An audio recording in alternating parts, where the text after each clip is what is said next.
परम दिव्य ग्रंथ प्रेम संपुट, जिसमें प्रेम के तीनों जो पक्ष हैं, माने दार्शनिक पक्ष, उपासना का पक्ष और लीला का पक्ष, इन तीनों पक्षों को बहुत ही मधुर प्रकार से प्रस्तुत किया गया। और जो दार्शनिक कठिन सिद्धांत हैं, बोधगम्य सिद्धांत, उनको भी रस के परिवेश में, रस से लपेट करके, जैसे शुगर कोटेड हो, इस तरह से उनको कहीं रस के साथ में लपेट करके उनको प्रस्तुत किया गया। तो बहुत अद्भुत पद्धति रही। अभी तक हम जो श्रवण कराए हैं वो प्रेम के विषय में यदि समराइज करें तो 9 तत्वों को इस पूरे सिद्धांत में बहुत अच्छी तरह से स्थापित किया गया है।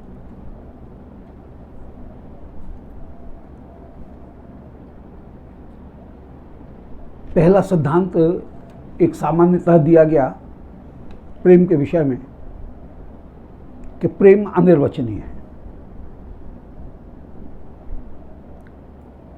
प्रेम की कोई सीमा नहीं है, प्रेम इतना ही है, ऐसा नहीं है। प्रेम जो है वह इसके अतिरिक्त प्रेम नहीं हो सकता है, ऐसा भी नहीं है। तो वहाँ ये निरूपण करके आए कि प्रेम की इयत्ता नहीं है, मन इतना मात्र प्रेम नहीं है। इदमेव, जो कहा जा रहा है वही प्रेम का स्वरूप है और कोई प्रेम का स्वरूप नहीं है, ऐसा नहीं है। जो कहा गया वो तो है ही है, इसके अतिरिक्त भी और भी कुछ प्रेम का स्वरूप विस्तार हो सकता है। और ऐसा नहीं है, ये नहीं है। माने जो चीज प्रेम से विरुद्ध लगती है वही प्रेम में परम उपास्य हो जाती है। जैसे प्यारे की निंदा, अब वो ही निंदा प्रेम का एक परम स्वरूप हो जाए। प्यारे की अवज्ञा वह उल्टा प्रेम का सेवा का एक रूप हो जाए। तो पहली जो चीज बताई वो है प्रेम की अनिर्वचनीयता, जो स्वरूप की दृष्टि से, अन्वय स्वरूप की दृष्टि से, व्यतिरिक्त स्वरूप की दृष्टि से और इयत्ता, उसकी मात्रा, क्वांटिटी, उनकी दृष्टि से अद्भुत है और उसका वर्णन नहीं किया जा सकता है। एक दूसरा जो प्रेम के विषय का प्रसंग है, उसको समराइज करें तो वो होगा कि प्रेम वाणी के द्वारा नहीं कहा जा सकता है। वह मन और वाणी दोनों से परे होकर के विराजमान, वाणी से परे होकर के विराजमान है। वह अनुभव गम्य है, वह वाणी के द्वारा पूरी तरह से कही जाने वाला विषय नहीं है। ये दूसरा एक विषय यहाँ पर बिल्कुल रेखांकित किया जा सकता है और शिवप्रिया जी ये बताते हैं। अब तीसरा जो सिद्धांत इस प्रेम संपुट में प्रेम के विषय में खोला वो है कि प्रेम निरुपाधि है। किसी गुण के कारण प्रेम हुआ ऐसा नहीं है, प्रेम स्वाभाविक है। और इसी बात को कहीं श्री रूप गोस्वामी जी ने निरूपण किया कि अभियोगात विषयतः संबंधात अभिमानतः सात तत्तद विशेषत्वात् उपमातः स्वभावतः। 6 कारण प्रेम के दिखते हैं परंतु वो 6 कारण नहीं है। 5 कारण नहीं है, 6ठा ही मुख्य कारण है। अभियोगात्मा ने किसी सखी के दौत्य के कारण, विषयतः श्री श्यामचंद्र के शब्द स्पर्श रूप रंग को देख करके, रूप रसगंध इनको देख करके वह प्रेम उत्पन्न हुआ, ये केवल लीला है, ऐसा दिखता है परंतु वो लीला है, वो कारण नहीं है। अभियोगात विषयता संबंधात, एक गांव के रहने वाले हैं इसलिए प्रीति है, ये भी कोई कारण नहीं है, ये लीला है। कि कभी श्याम सुंदर खेल रहे हैं और रास में दिखाते हैं कि कभी गेंद श्री किशोरी जी के बगीचा में पहुंच गई और फिर हमारी गेंद दे दो, इसको लेकर के कहीं झगड़ा हो रहा है और प्रीति हो रही है। पूर्व राग लीला में ऐसी बहुत सारी लीलाएं कई रसिक जनों ने ध्यान की, रास में भी दिखाते।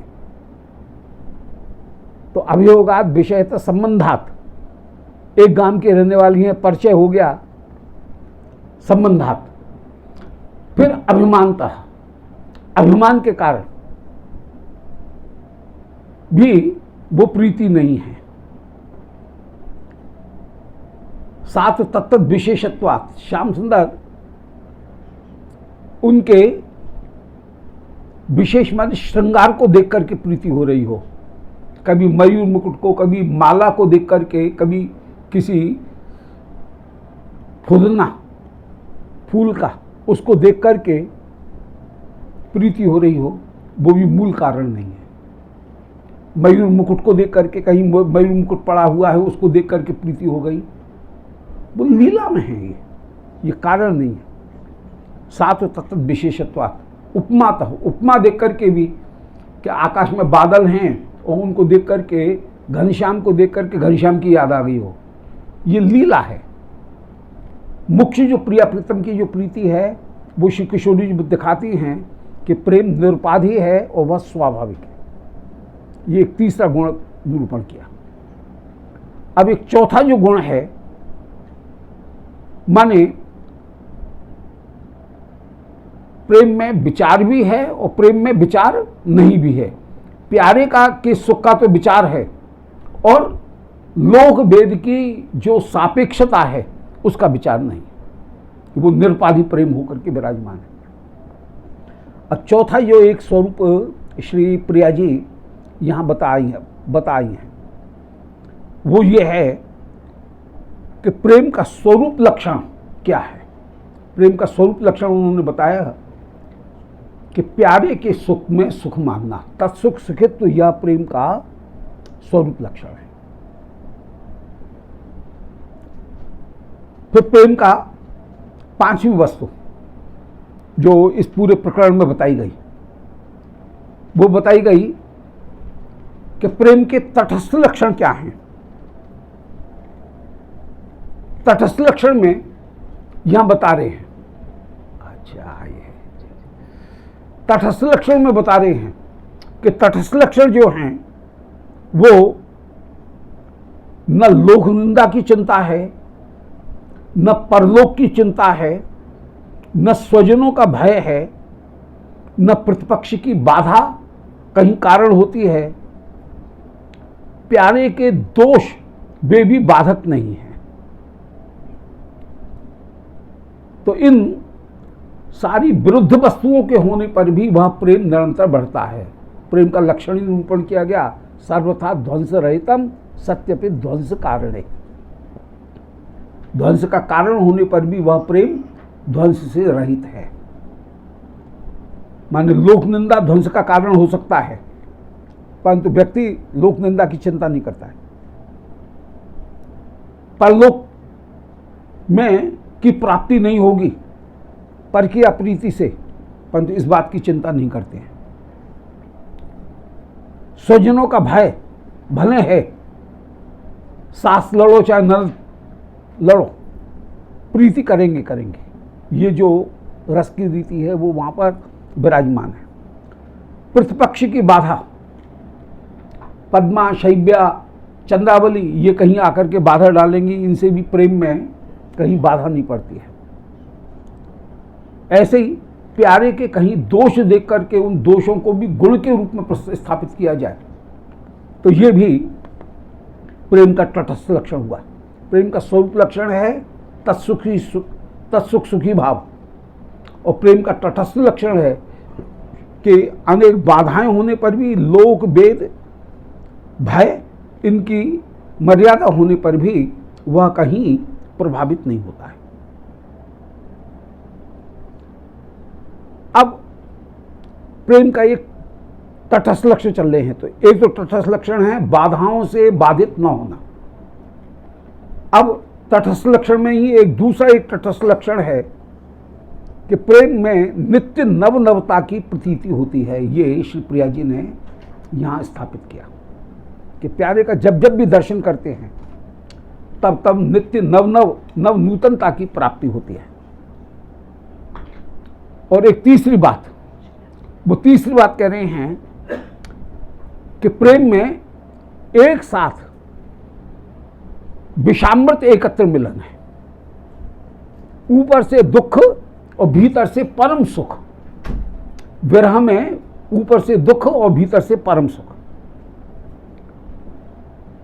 ये प्रेम का तटस्थ के 3 तटस्थ लक्षण हुए जिनका वर्णन किया।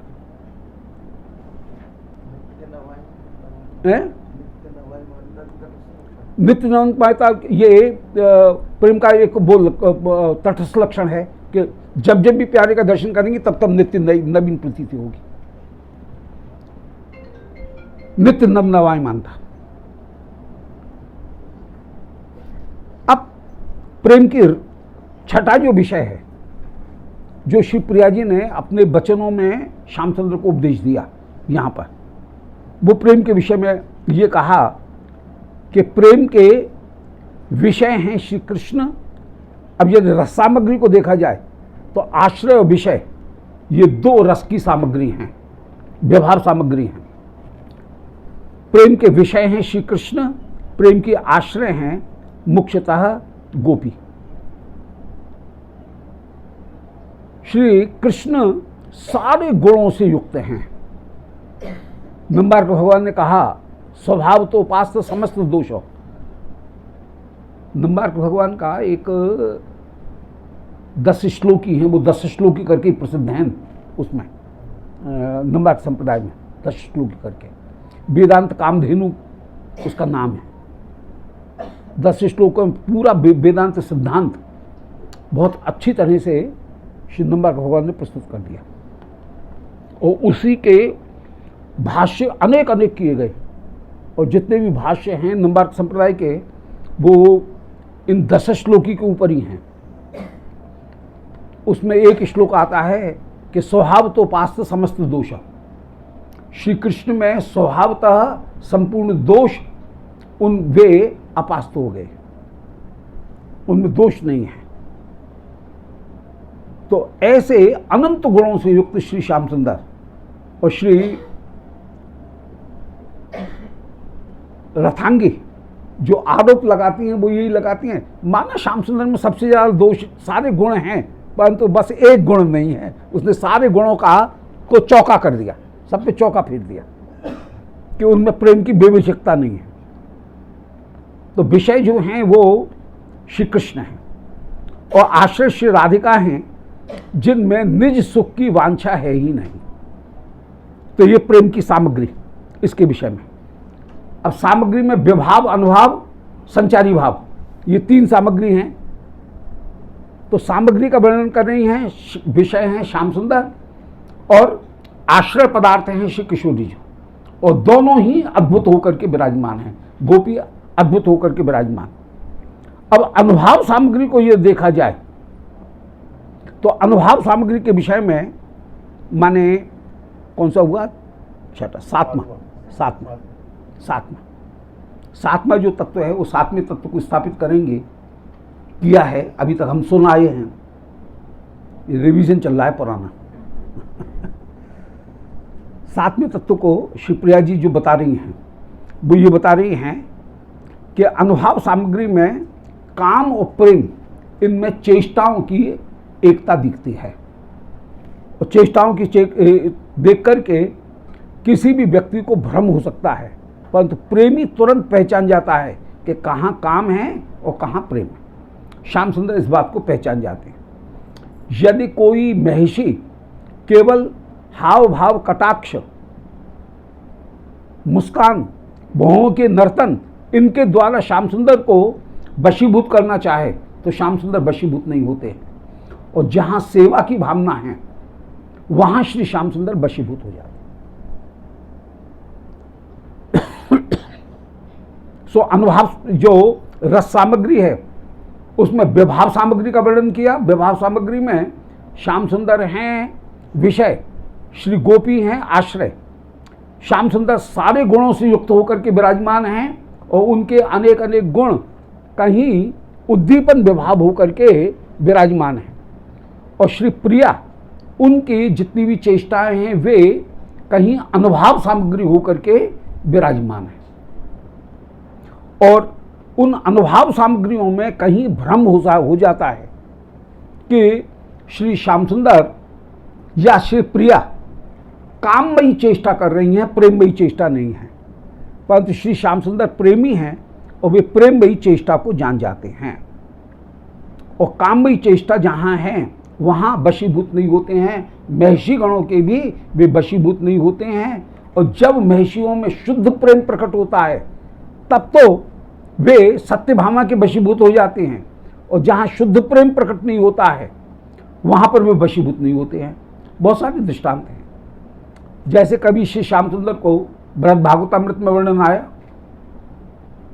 कि जैसे कभी श्याम सुंदर को ब्रज की याद आ रही है और द्वारका में वे कहीं हे राधे कह करके अपने शैया भवन में रुक्मणी जी के महल में कहीं विलाप कर रहे हैं और श्री रुक्मणी जी व्याकुल हो रही हैं। उस समय सत्यभामा जी आती हैं, बोले मैं अभी श्याम सुंदर को भावांतर करती हूँ। और भावांतर करने के लिए वे कभी झूठा मान दिखाती हैं। किसका नाम ले रहे हो? हम लोग हैं तो सही, हमारे सामने ये राधिका कौन है, मैं आपसे नहीं बोलती हूं। तो उल्टी बात, पांसा जो है वो उल्टा पड़ जाता है।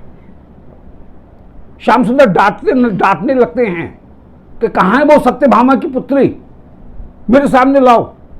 आज वो श्री राधिका के साथ में प्रतिद्वंदिता कर रही है। और श्री सत्यभामा जी थर थर कांपने लगती हैं। बोले अच्छा मैंने मान दिखाया। अन्य नायिका का नाम लेने पर, राधिका का नाम लेने पर इनके भाव को परिवर्तित करने के लिए मैंने मानव दिखा करके इनके भाव को परिवर्तित करने लगा। और वे तो आर्यपुत्र तो मेरे ऊपर क्रोध कर रहे हैं, थर थर कांपती हैं। और उस समय श्याम सुंदर के सामने जाने में भी डरती हैं और पीछे हट जाती हैं। कहती हैं नहीं, कहीं कहलवाती हैं कि नहीं श्री राधिका की बराबरी हम नहीं कर सकते। तो श्री श्याम सुंदर ये जान जाते हैं कि कौन सा मान है और कौन सा दिखावा है। मान का दिखावा यदि किया जाए तब भी श्री श्याम सुंदर जान जाते हैं। अब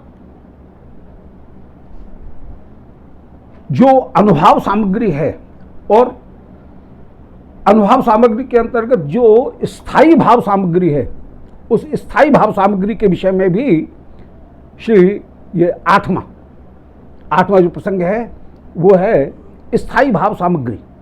उसके विषय में श्री किशोरी जी वर्णन करती हैं। और स्थायी भाव सामग्री में ये दिखाती हैं कि श्री राधिका का प्रेम ही मुख्य स्थायी है और अन्य गोपियों का प्रेम उसकी तुलना में बहुत छोटा है। राधिका का प्रेम है सुमेरु और अन्य गोपियों का जो प्रेम है वह है 3, 4, 5 सरसों के बराबर। इतना बड़ा अंतर है। ये कहीं स्थापित किया शिवप्रिया जी ने। और नवा जो बिंदु श्री प्रिया जी ने श्याम सुंदर के सामने, जो रथांगी हैं, देवांगना का वेश धारण करके आई हैं और श्याम सुंदर से कह रही हैं उनसे प्रीति करना बंद कर दो, उनके लिए कह रही हैं कि मान जो है वह क्यों होता है। मान का एक कारण बताया कि श्री श्याम सुंदर को वशीभूत होना चाहिए जो सर्वोत्तम प्रेम जिसमें विराजमान है, उसके वशीभूत होना चाहिए। यदि श्याम सुंदर का आचरण उस के अनुरूप नहीं होता है और यदि वे कहीं बेस्ट को छोड़ करके वे बेस्ट बट वन से प्रीति करने लग जाते हैं तो मान हो जाता है। सर्वोत्तम से प्रीति न करके सर्वोत्तम से पहले वाली के से यदि प्रीति करने लग जाते हैं तो सर्वोत्तम में मान हो जाएगा। तो ये प्रेम का कारण बताया। इस प्रकार श्री प्रिया जी ने बड़े मधुर ढंग से जो दार्शनिक सिद्धांत हैं उन दार्शनिक सिद्धांतों को ही 9 बिंदुओं में कहीं स्थापित कर दिया और बहुत अच्छी तरह से संपूर्ण जो प्रेम है तत्व है उस प्रेम तत्व का जो दार्शनिक पहलू है, औपासनिक पहलू है और उसका रसात्मक पहलू है, तीनों, इन तीनों पहलुओं को 9 बिंदुओं में इस प्रेम संपुट में प्रस्तुत किया है।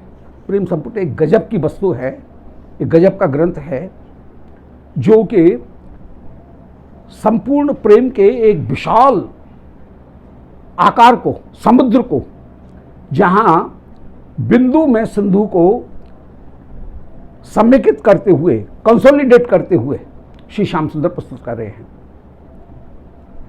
यदि इसका कहीं एनालिसिस करें, इस ग्रंथ का एनालिसिस और इस ग्रंथ में जो सिद्धांत तत्व है उस सिद्धांत तत्व को कहीं समेकित करने का, कंसोलिडेट करने का, सूचीबद्ध करने का प्रयास करें तो 9 बिंदुओं में वो पूरा जो रस सिद्धांत है वो रस सिद्धांत कहीं स्थिर हो जाता है। एक बार दोहरा दें। पहला बिंदु है, चलो बैठो, जय जय, आइए, कि प्रेम अनिर्वचनीय है। माने प्रेम की इयत्ता नहीं है कि इतना ही प्रेम है। प्रेम बुद्धि का एक विकार नहीं है, वह विशुद्ध सत्वात्मक है। अर्थात उसका इंग्रीडियंट्स जो हैं, उसकी जो सामग्री है, उसका जो उपादान कारण है वह विशुद्ध सत्व है। तो प्रेम कैसा है, कितना है और यह वस्तु प्रेम नहीं है, इन तीनों से परे है। एक शब्द में कहेंगे तो पहला बिंदु है कि प्रेम अनिर्वचनीय है। अर्थात प्रेम का इंग्रीडियंट्स वह श्री ब्रह्म का सच्चित आनंद रूप जो है वह आनंद तत्व ही प्रेम का मूल उपादान कारण है। और वो जो उपादान कारण है वह इतना मात्र प्रेम है, इसके बाद में प्रेम नहीं है। तो न तो क्वांटिटी प्रेम की निर्धारित की जा सकती है, न प्रेम का इंग्रीडियंट्स उसका निर्धारण किया जा सकता है, और न ये कहा जा सकता है कि प्रेम का ये आचरण तो प्रेम है और ये आचरण प्रेम नहीं है। ऐसा नहीं कहा जा सकता है कि प्रेम ऐसा होता है, अनुकूल होना वही प्रेम है। कई कई बार अनुकूल की जगह प्रतिकूल होना वह और भी बड़ा प्रेम हो जाता है। जैसे यशोदा मैया का कन्हैया को बांधना कृष्ण के प्रतिकूल है, कृष्ण की दृष्टि से। कृष्ण कभी बदलना नहीं चाहते हैं, परंतु यशोदा मैया का बांधना यह सबसे बड़ा अनुकूल हो, सबसे बड़ा प्रेम हो गया। तो प्रेम अनिर्वचनीय है। इसमें 3 तत्वों को कहीं हाईलाइट किया गया। पहला हाईलाइट किया गया कि प्रेम का इंग्रीडियंट्स वह कहीं मन या मनोविज्ञान नहीं है, बुद्धि नहीं है, वह इंटेलेक्ट का एक एक्सपेंशन नहीं है, त्रिगुण का एक एक्सपेंशन नहीं है, वह विशुद्ध सत्व का एक एक्सपेंशन है, वह आनंद तत्व का एक विस्तार है। वह ह्लादनी आनंद जो है उसमें संवित शक्ति मिलकर के जो एक कंपाउंड बना, आनंद का और ज्ञान का एक जो कंपाउंड बना, वह कंपाउंड ही प्रेम है। दार्शनिक भाषा में फिर जी गोस्वामी जी लिखते तो इसको लिखते ह्लादिनी सारांश संवेत संबित सार अंश प्रेम है। परंतु इतनी कठिन बात को श्री विश्वनाथ चक्रवर्ती ने कितनी मधुर ढंग से कह दिया कि वह विशुद्ध सत्व जो है वो विशुद्ध सत्व का एक अपूर्व अंश होकर के विराजमान है। तो पहली बात, प्रेम अनिर्वचनीय है, माने मात्रा की दृष्टि से भी अनिर्वचनीय है, इंग्रीडिएंट्स या उपादान कारण की दृष्टि से भी अनिर्वचनीय है, और वह अपनी चेष्टाओं के कारण भी अनिर्वचनीय है। तो पहला जो वाक्य था यही प्रेम है, इतना ही है, ऐसा ही है, ऐसा नहीं कहा जा सकता है, ये अनिर्वचनीयता। दूसरा जो विषय यहाँ पर प्रस्तुत किया गया प्रेम के विषय में कि प्रेम अनुभवगम्य वस्तु है, उसका वाणी से कुछ कुछ वर्णन किया जा सकता है, संकेत दिया जा सकता है, परंतु इदमित्थ रूप में एज इट इज फुल रूप में, संपूर्ण रूप में उसका वर्णन नहीं किया जा सकता। ये दूसरी बात। तो प्रेम अनिर्वचनीय है, प्रेम अनुभवगम्य है, ये दूसरा विषय हुआ। अब तीसरा, प्रेम निरुपाधि होता है। निरुपाधि का मतलब है कि प्यारे के गुणों के कारण प्रेम नहीं होता। प्रेम विचार रहित भी है और विचार सहित भी है। विचार रहित तो ये कि प्यारे के गुणों को देख करके प्रेम नहीं किया जा सकता है, परंतु प्यारे के सुख का विचार उसमें सदा होता है। प्यारे के सुख का विचार है तब तो वो प्रेम है, और प्यारे के सुख का विचार नहीं है तो वह प्रेम नहीं है। प्यारे के सुख का विचार है तो प्यारे की रुचि के अनुरूप के विपरीत आचरण भी किया जा रहा है। जैसे यशोदा मैया कन्हैया को बांध रही हैं, वह भी प्रेम कहलाएगा। या श्री प्रिया श्याम सुंदर से एक टेढ़े वचन कह रहे हैं, अरे शठ, अरे धृष्ट, याही माधव, याही केशव, ऐसे जो वचन कह रहे हैं, निरादर के वचन कह रही हैं, वो भी महाप्रेम हो जाएगा। ये एक प्रेम की विशेषता हुई। तो प्रेम निरुपाधि है। निरुपाधि के दो पक्ष हुए कि गुणों के कारण प्रेम नहीं है और लोक वेद की सापेक्षता के कारण प्रेम नहीं किया जाता है। प्रेम केवल प्यारे को सुख देने के लिए प्रेम होता है, लोक वेद की सापेक्षता उसके कारण वेद नहीं है। तो प्रेम विचार और अविचार दोनों से रहित है। विचार माने गुणों का विचार नहीं है, और अविचार माने संसार क्या कहेगा, शास्त्र क्या कहेंगे, इसका अविचार भी है उसमें। तो विचार और अविचार दोनों से परे है, न तो शास्त्र की आज्ञा से और न लोक की सामाजिक जो मान्यताएं हैं, स्वीकृति हैं, उनके आधार पर प्रेम नहीं किया जाता। अब चौथी जो बात है वो प्रेम का स्वरूप लक्षण क्या है। स्वरूप लक्षण है तत्सुख सुखित्व। पांचवी बात, प्रेम का तटस्थ लक्षण क्या है। जो लक्षण कभी हो कभी नहीं हो, वो तटस्थ लक्षण है। लोक निंदा की परवाह न करना, परलोक की परवाह न करना, स्वजनों के भाई की परवाह न करना, ये उसके तटस्थ लक्षण हैं। इसी तरह से प्रतिपक्षा, चंद्रावली इत्यादि के द्वारा, सोतों के द्वारा बाधा डाली जा रही है, इसकी भी परवाह न करना। और प्यारे के गुणों को भी दोष रूप में, दोषों को भी, जो सामान्य दोष है उनको भी गुण रूप में देखना, ये सब तटस्थ लक्षण है। इनको यदि हम प्रस्तुत करें तो तीन भागों में प्रस्तुत कर सकते हैं। विघ्न होने पर भी ध्वंस रहितता, प्रिय में नव नव उन्मेष, और युगपद विषामृत एकत्र मिलन। अब प्रेम की रस सामग्री के विषय में श्री किशोरी जी वर्णन करती हैं। छठा जो बिंदु है वो छठा बिंदु है कि प्रेम के विषय हैं श्री कृष्ण, जो सारे गुणों से युक्त हैं, स्वभावतोपास्त समस्त गुण और अनंत गुणों से युक्त होकर के विराजमान हैं। प्रेम के आश्रय हैं श्री ब्रज गोपिकागण, उनसे बढ़कर के और कोई नहीं है, जहां पर निज सुख की वांछा का लेश मात्र भी नहीं है। इसलिए वो समर्थारति, वही प्रेम का सर्वोत्तम स्वरूप है। अब सातवां जो विषय उपस्थित किया, ये विभाव सामग्री हो गई। अनुभाव सामग्री की दृष्टि से देखें तो प्रेम और काम, इन दोनों में अनुभाव की बिल्कुल समानता है, परंतु फिर भी एक व्यक्ति पहचान जाता है कि जगत में प्रेम नहीं है, काम ही काम है, परंतु अनुभाव की समानता के कारण जगत के काम को प्रेम कह दिया जाता है। और श्री लीला में, श्री कृष्ण लीला में काम है ही नहीं, और वहां पर श्री प्रिया सर्वत्र यही दिखाती हैं कि मैं अपने स्वार्थ के लिए तुझसे मिलन प्राप्त करना चाहती हूं। और जब श्वास लेने की जगह भी नहीं रहती है, तब जाकर के वे कहीं अंतिम श्लोक में जाकर के गोपी गीत के यत्ते सुजात चरणाम्बुरहम स्तनेषु, इसमें तत्सुख सुखित्व भाव को प्रकट करती हैं।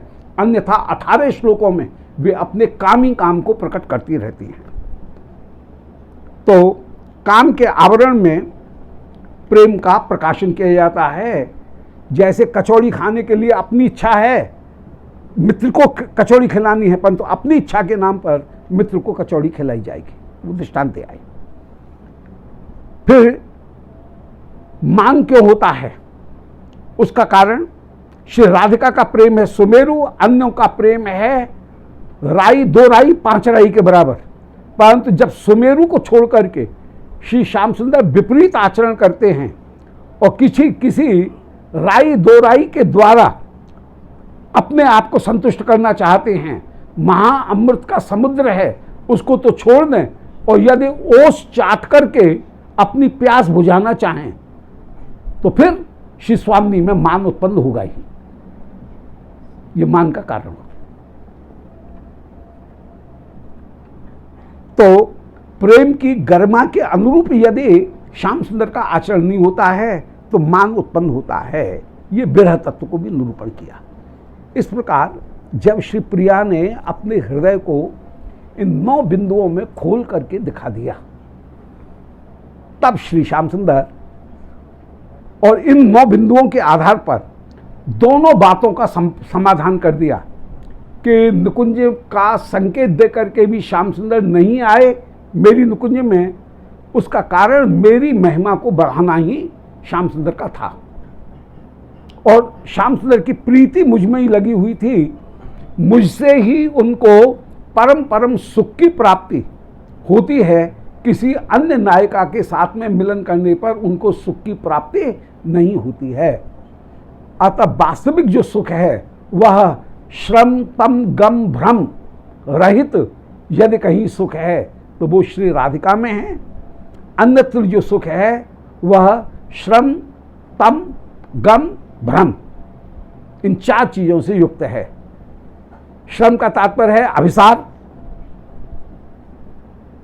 परंतु श्री प्रिया में स्वाभाविक प्रीति है, इसलिए वहां पर बिना अभिसार के भी श्याम सुंदर खिंचे हुए प्रिया जी के पास में चले आए। तम का तात्पर्य है कि अन्य नायिकाओं के द्वारा उत्पन्न की गई बाधा। श्री नुकुंज मंदिर में जिस समय श्री प्रियालाल विराजमान हैं, नित्य विहार में विराजमान हैं, उस समय उनमें तम नहीं है, माने प्रतिपक्षाओं के द्वारा उनमें बाधा नहीं है। और श्री राधिका के साथ में मिलन प्राप्त करते समय उनका एकमात्र ध्यान राधिका में ही है, जबकि अन्य नायिकाओं के साथ में श्याम सुंदर में तम है, माने श्री राधिका से मिलने की व्याकुलता जलन है, अग्नि है। तो श्रम माने अभिसार, श्री राधिका से मिलने के लिए सर्वदा प्रस्तुत हैं, ये श्रम हो गया, प्रस्तुत हैं, श्रम नहीं है, अधिक श्रम नहीं है, बल्कि वो स्वाभाविक रूप में राधिका में उनकी प्रीति है, मुझ में स्वाभाविक प्रीति है। तम का तात्पर्य है अन्य नायिकाओं के ताप से भी वे मिलन के समय भी तप्त रहते हैं, श्रम तम। गम का मतलब है कि श्री श्याम सुंदर उनका परदेश गमन यह भी नहीं है, वहां नित्य विहार की जहां अवधारणा है वहां पर निरंतर निरंतर एक जगह श्री प्रिया से ही बरबस आकर्षित होकर के वे सर्वदा विराजमान हैं। और भ्रम का तात्पर्य है कि वहाँ जो मान है वह दृढ़ मान नहीं है।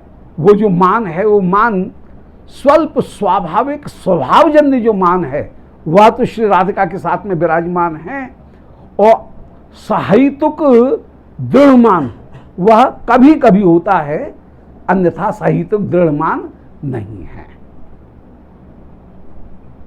तो ये स्थिति में नित्य विहार में श्री प्रियालाल आप सदा सदा श्री निकुंज में विहार करते हुए विराजमानते हैं। और इसी नित्य विहार की मधुरमा को अधिक स्पष्ट करने के लिए फिर कहीं गोष्ठ लीला और पक्ष प्रतिपक्ष लीला,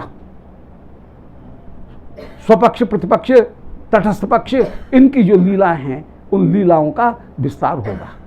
तो ये तो अलग से विवेचन करने की बात, परंतु बात को संकलित करने के लिए ये सारे तथ्यों को श्री प्रिया जी ने प्रस्तुत किया। अब 101 में श्लोक में कह रहे हैं कि अरि सखी देवी जनोसी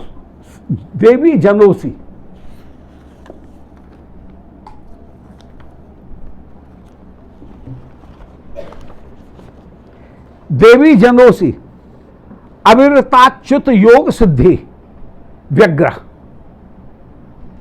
तथा कथमहो बत मानुषी श्याम यत पृच्छसी मय वक्तु मशेष मीशे चेद विश्वसिष्यति अपरथात कथा वृथैव।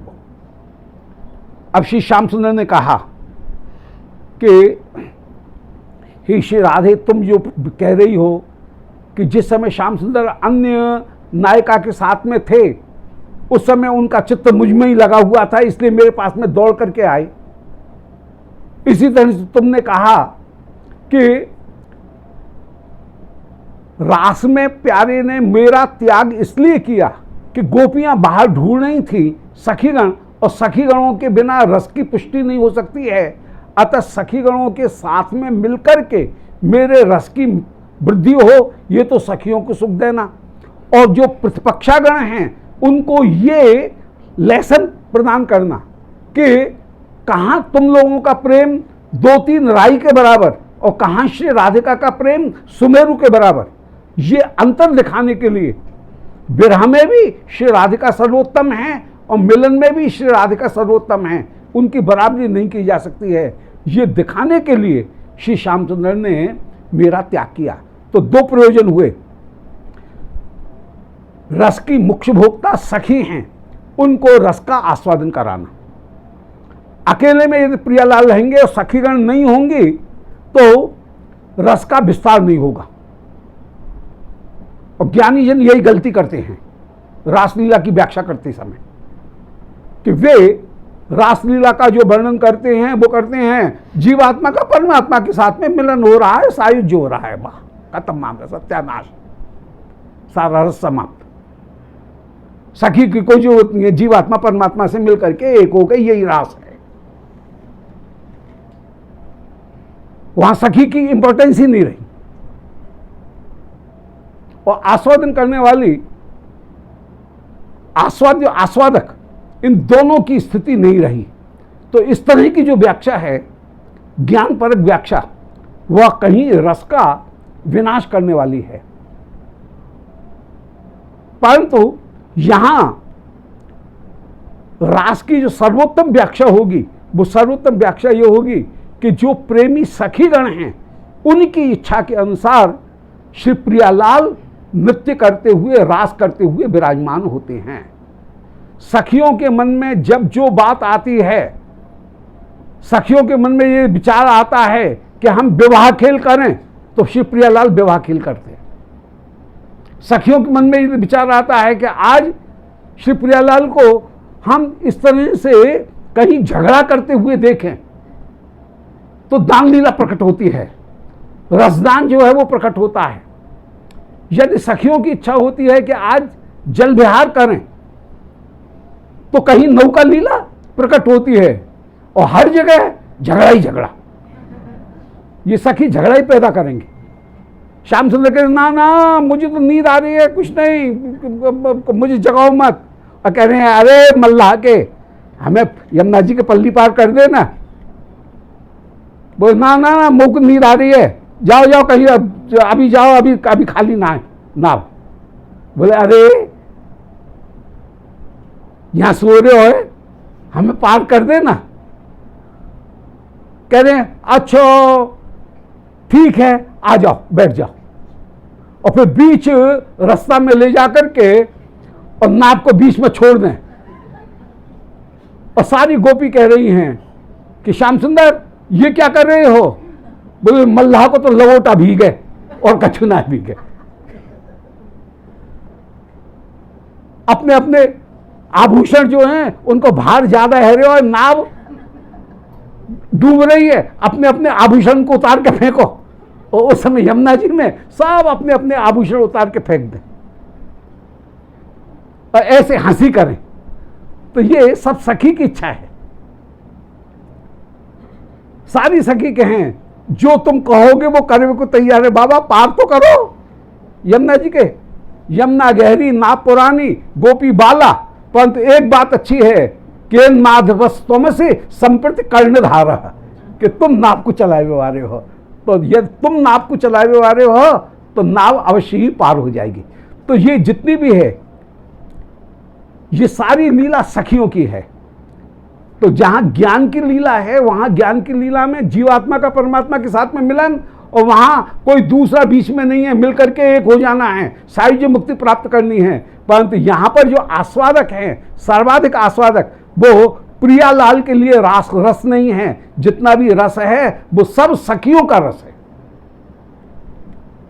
वृक्ष की जो लीला है इसमें जितना भी सखी है, जितना भी रस है, वह सब युगल बिहार ये प्रियालाल का है ही नहीं।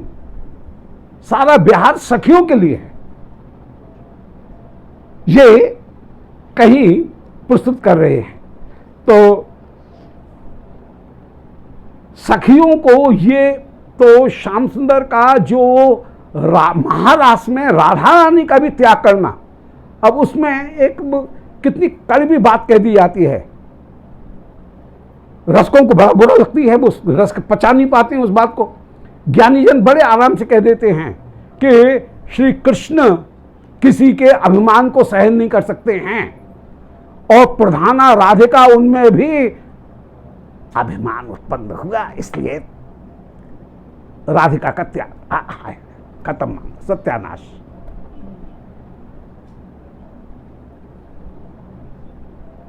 ज्ञान में सायुज्य प्राप्त करने में अभिमान का नाश करना यह जीवन का लक्ष्य है। यह दिखाने के लिए हाय हाय कहीं जिस भी गोपी में अभिमान आया उसका कृष्ण ने त्याग कर दिया। सत्यानाश, रस का पूरा सत्य जो आत्मा है वो ही समाप्त कर दी गई, निचोड़ दी गई, प्राणी ले लिए गए। कि कृष्ण अभिमान सहन नहीं कर सकते हैं, और अभिमान करने पर कृष्ण की प्राप्ति नहीं होती है, इसलिए यूथेश्वरी का त्याग कर दिया कृष्ण ने। अब ये यदि सिद्धांत प्रस्तुत किया जाए तो कितना कष्टकर लगे, रसकों को स्वीकार नहीं होगा। यहां पर श्री विश्वनाथ चक्रवर्ती जी जो सिद्धांत प्रस्तुत कर रहे हैं वो सिद्धांत प्रस्तुत कर रहे हैं सखियों को रस में सम्मिलित करने के लिए श्री श्याम सुंदर ने राधिका का त्याग किया। फिर दूसरा सिद्धांत प्रस्तुत किया कि प्रतिपक्षा, तटस्थ पक्षा और सुहृद पक्षा और जो स्वपक्षा, इन चारों में श्री राधिका की सर्वोत्तमता दिखाने के लिए कि विरह में भी वे सर्वोत्तम हैं और मिलन में भी सर्वोत्तम हैं, ये दिखाने के लिए श्री राधिका का त्याग किया। तो कहाँ ये सिद्धांत और कहाँ ये सिद्धांत कि अभिमान का हो कृष्ण सहन नहीं करते हैं, इसलिए सबका त्याग कर दिया और प्रधाना राधिका को ले गए, उनका भी त्याग कर दिया, क्योंकि कृष्ण प्राप्ति में अभिमान, कृष्ण सायुज्य प्राप्ति में अभिमान बाधक है। तो सारे रस का ही सत्यानाश हो जाए। तो जब ऐसा कहा तो श्री किशोर जी ने कहा नहीं, श्याम सुंदर के मन में मेरी महिमा को बढ़ाना था। अब इस बात को लेकर के श्याम सुंदर कहीं वितर्क करते हैं। कि श्याम सुंदर के मन में यह आया, ये तुमने कैसे जाना? क्या तुम कोई अविरत अच्युत योग सिद्धि को जानती हो? निरंतर निरंतर श्री श्याम सुंदर के मन को पहचानने की कोई सिद्धि तुमको प्राप्त हो गई है क्या? इसलिए श्याम सुंदर क्या सोच रहे थे इसको तुमने जाना। तो कह रही हैं, श्याम सुंदर प्रश्न कर रहे हैं, उस समय देवांगना के रूप में श्री श्याम सुंदर हैं और देवांगना वेशधारी श्याम सुंदर श्री राधा रानी के प्रश्न का काउंटर करते हुए ये प्रश्न कर रहे हैं कि देवी जनोसी, भाई तुम तो देवी हो, इसलिए अविरत अच्युत योग सिद्धि, तुम किसी दूसरे के मन की बात को जान सकते हो। अविरत अच्युत योग सिद्धि, तुम में योग सिद्धि अच्युत रूप में बिना क्षय रूप में विराजमान है, परंतु मैं तो मानसी हूं, मैं तो योगिनी हूं नहीं जो दूसरे के मन की बात को जान जाऊंगी। तो कथमहो बत मानुषी श्याम, मैं कैसे जान सकूंगी? ऐसा तुम जो प्रश्न कर रही हो वो उचित नहीं है। यत् पृच्छसि अये वक्त मशेष मीशे, परंतु मैं तुझे अपनी बात को कह सकती हूं कि तुझे तो योग सिद्धि कहीं साधन करके शायद प्राप्त हुई होगी, परंतु मुझे श्याम सुंदर के मन को पहचानना, इसके लिए कोई योग साधन, कोई धारणा करने की मुझे आवश्यकता नहीं हुई। धारणा करने की मुझे कहीं आवश्यकता नहीं हुई, धारणा करने का प्रयास नहीं करना पड़ा, क्योंकि मैं और श्री श्याम सुंदर दोनों स्वभावतः एक है। तो दोनों में अंतर हो गया। तुझ में तो योग साधन करने के बाद में अष्टांग हठयोग करने के बाद में शायद तुझ देवी में योग सिद्धि आई हो कि दूसरे के मन की बात को तू जान ले। तू देवी है भैया, तैने अष्टांग योग साधन किए होंगे, इसलिए तू दूसरे के मन की बात को पहचाने, ये तुझ में योग सिद्धि आ गई होगी। परंतु मैं तो मानसी हूं, मैंने तो नहीं की है, तो मुझ में ये योग सिद्धि नहीं हो सकती है।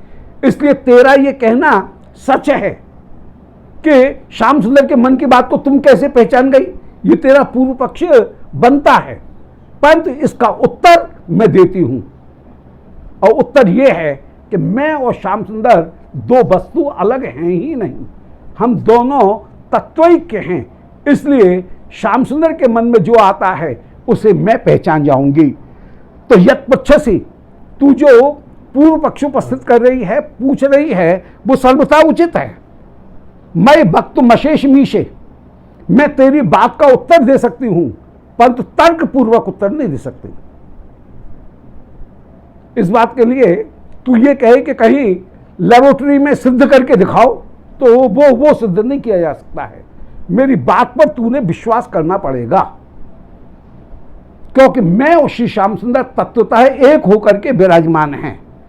चेत विश्वासी, मेरे वचन के ऊपर यदि तू विश्वास करे कि हम और श्री श्याम सुंदर दो नहीं हैं, हम दोनों एक हैं, हम दोनों एक प्राण दो देह हैं, यदि इस बात के ऊपर तू विश्वास कर सकती हो तब तो तुझे उत्तर दूं, और यदि इस बात के ऊपर तू विश्वास नहीं कर सकती हो तो कथा वृथैव। अब यहां पर कोई लेबोरेटरी में कहीं टेस्ट ट्यूब में सिद्ध तो किया नहीं जा सकता है ये कि मैं और श्री श्याम सुंदर दोनों एक हैं। मेरी बात पर तुझे विश्वास करना पड़ेगा। तेरा प्रश्न करना बिल्कुल जायज है, तू ऐसा प्रश्न कर सकती है कि श्याम सुंदर के मन की बात को कैसे पहचान गई। अब इसके जवाब में मैं ये कहूंगी कि मैं और श्याम सुंदर दोनों तत्वैक्य हैं। तत्वतः एक भी नहीं बल्कि तत्वैक्य हैं, एक ही तत्व हैं। एकम ज्योति अभूद्वेधा राधा माधव संज्ञकम, हम एक तत्व हैं। इस बात को यदि मैं कहूंगी तो इसको यदि कोई ये कहे कि इसको सिद्ध करो, तो सिद्ध कैसे किया जा सकता है? ये सिद्ध नहीं किया जा सकता है। इस बात पर विश्वास तुझे करना पड़ेगा। यह तू विश्वास नहीं करे तो कथा वृथैव, तब तो तुझे समझाना ही व्यर्थ है।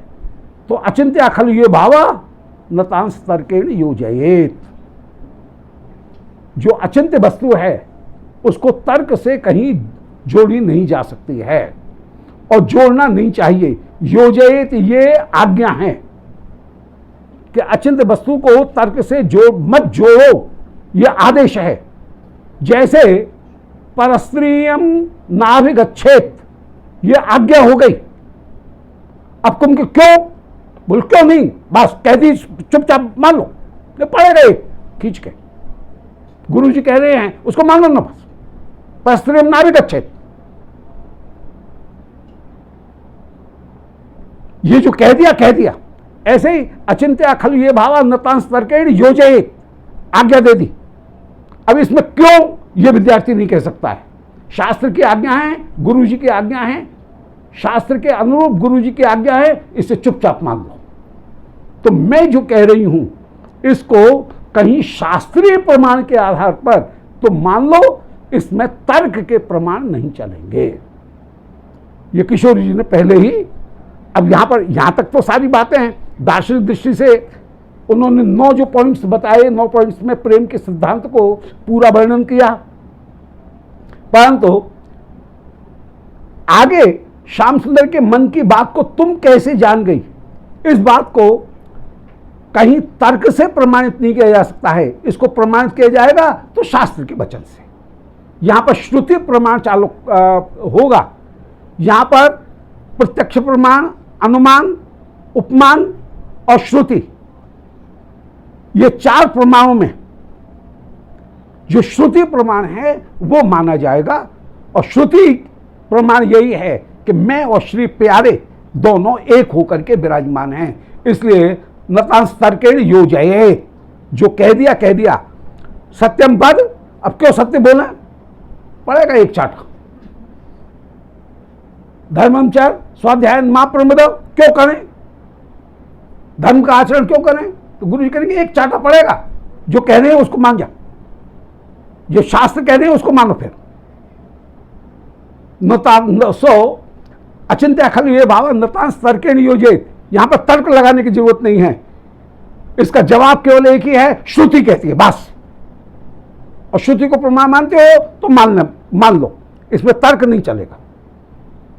तो किशोरी जी कह रही हैं कि चेत विश्वसती अथ अपर था तो कथा वृथैव, यदि तू मेरे वचन पर, मेरे वचन माने श्रुति के वचन हैं, मेरे वचन माने ये श्रुति की। किशोरी जी तो स्वयं वेद रूप है, श्रुति रूपा है।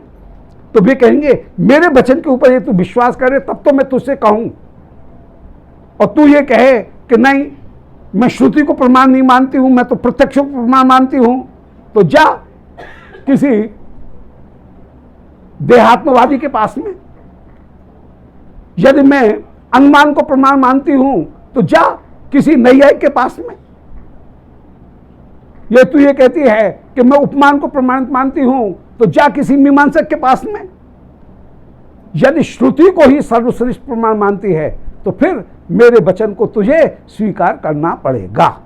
असल मेरे वचनों पर विश्वास करे तो मैं कहती हूं, अन्यथा कथा वृथैव, सारी कथा वृथा ही है।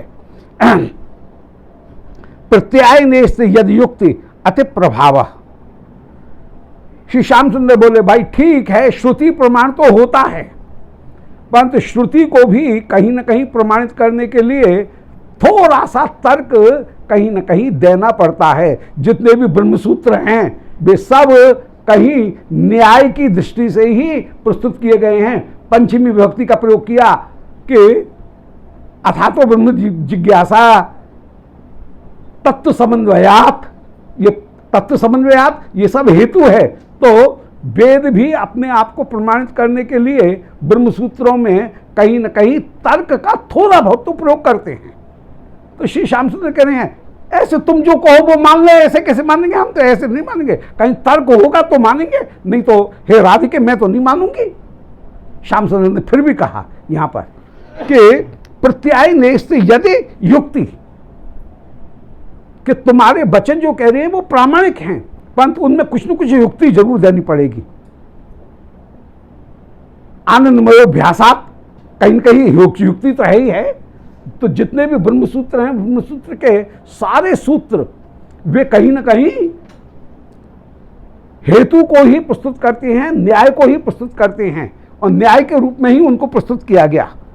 तो युक्ति अति प्रभाव, यदि युक्ति है प्रभावशाली तो किम बालिते कथमिदम नवयम प्रतिमहा, भाई यदि तर्क दोगे तो मान लेंगे, और ये तो डंडे की बात हो गई कि डंडा मारूंगा, चाटा मारूंगा, मेरी बात मान लो। तो ऐसे थोड़ी है, ऐसे थोड़ी, कुछ न कुछ युक्ति तो देनी पड़ेगी। श्याम सुंदर कह रहे हैं नोचेत प्रियस्तव गुणार्णव एव किंतु, अन्यथा फिर मुझे एक बात कहनी पड़ेगी। श्याम सुंदर कह रहे हैं कि हे श्री राधिके, तुम तो गुणों की समुद्र हो, तुम्हारे गुणों में कोई कमी नहीं है, तुम महाप्रेमिका हो, परंतु श्याम सुंदर प्रेमी नहीं है। श्याम सुंदर को प्रेम करना नहीं आता है, क्योंकि तुम परम प्रेमी हो, ये बात अपने आप सिद्ध हो रही है। और ये इसलिए सिद्ध हो रही है कि प्रेमी प्यारे के दोषों को भी गुण रूप में प्रस्तुत करता है। तो तुम तो श्याम सुंदर के सारे दोष उनको गुण रूप में देख रही हैं, इसलिए ये बात तो सिद्ध हो रही है कि तुम जैसी कोई प्रेम का नहीं है, परंतु श्याम सुंदर प्रेमी हैं, ये बात स्वीकार नहीं कर सकते हैं। तुम जबरदस्ती कहो कि हम कह रहे हैं इसलिए स्वीकार कर दो, अब ये कोई बात है क्या? तर्क दोगे तो स्वीकार करेंगे, तर्क नहीं दोगे तो स्वीकार नहीं करेंगे। श्री किशोरी जी कह रही हैं कि नहीं, जैसे अनेक प्रमाण हैं, परंतु प्रमाण मुख्यतः 4 हैं। एक प्रमाण है प्रत्यक्ष प्रमाण, दूसरा है अनुमान, तीसरा है उपमान और चौथा है श्रुति, शब्द प्रमाण। श्रुति कहें शब्द प्रमाण कहें एक ही बात है। जहां इंद्रियार्थ संयोग है उसका नाम है प्रत्यक्ष प्रमाण। जहां पर लिंग परामर्श है, अर्थात किसी चिन्ह को देख करके, तर्क को देख करके तृतीय ज्ञान की जो प्राप्ति होती है उसका नाम अनुमान है, वो अनुमान होगा। जैसे पर्वतोयम धूम बंधिमान, पर्वत में ये धुआं दिख रहा है, धूमत्वात्, ये प्रथम ज्ञान हो गया। यत्र यत्र धूमस्तत्र, ये यथा महान से, ये द्वितीय ज्ञान हो गया। द्वितीय ज्ञान से एक व्याप्ति आई, माने एक ऐसा धर्म जो सर्वव्यापक है, वो व्याप्ति का एक धर्म आया कि यत्र यत्र धूमस्तत्र बंधी। और फिर तृतीय जो ज्ञान हुआ, तृतीय ज्ञान हुआ क्योंकि पर्वत में धुआं है इसलिए कहीं ना कहीं अग्नि जल रही है, ये तृतीय ज्ञान हो गया, ये अनुमान हो गया।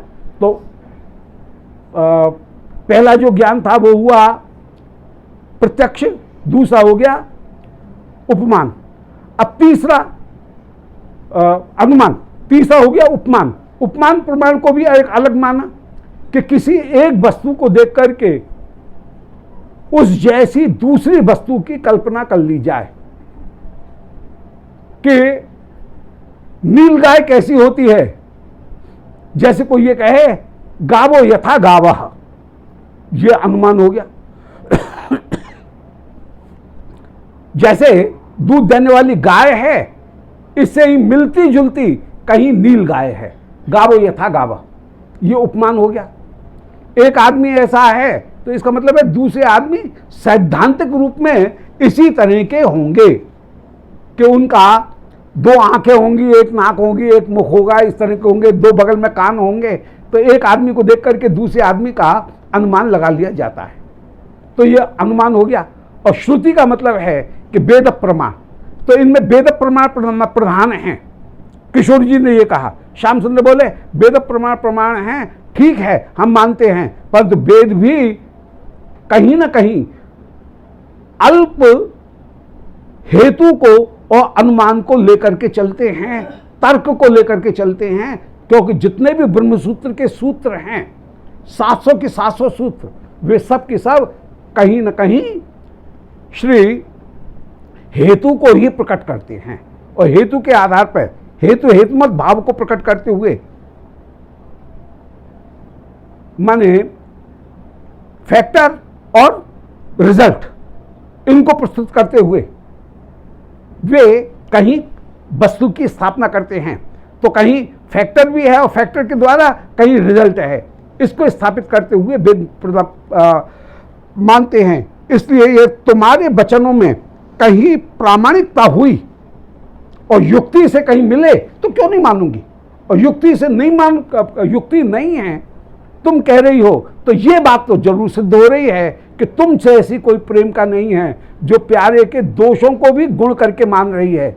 इसलिए तुम्हारे प्रेम में तो तुम सर्वोत्तम प्रेम का हो ये तो सिद्ध हो रहा है, परंतु श्याम सुंदर प्रेमी है ये सिद्ध नहीं हो रहा है।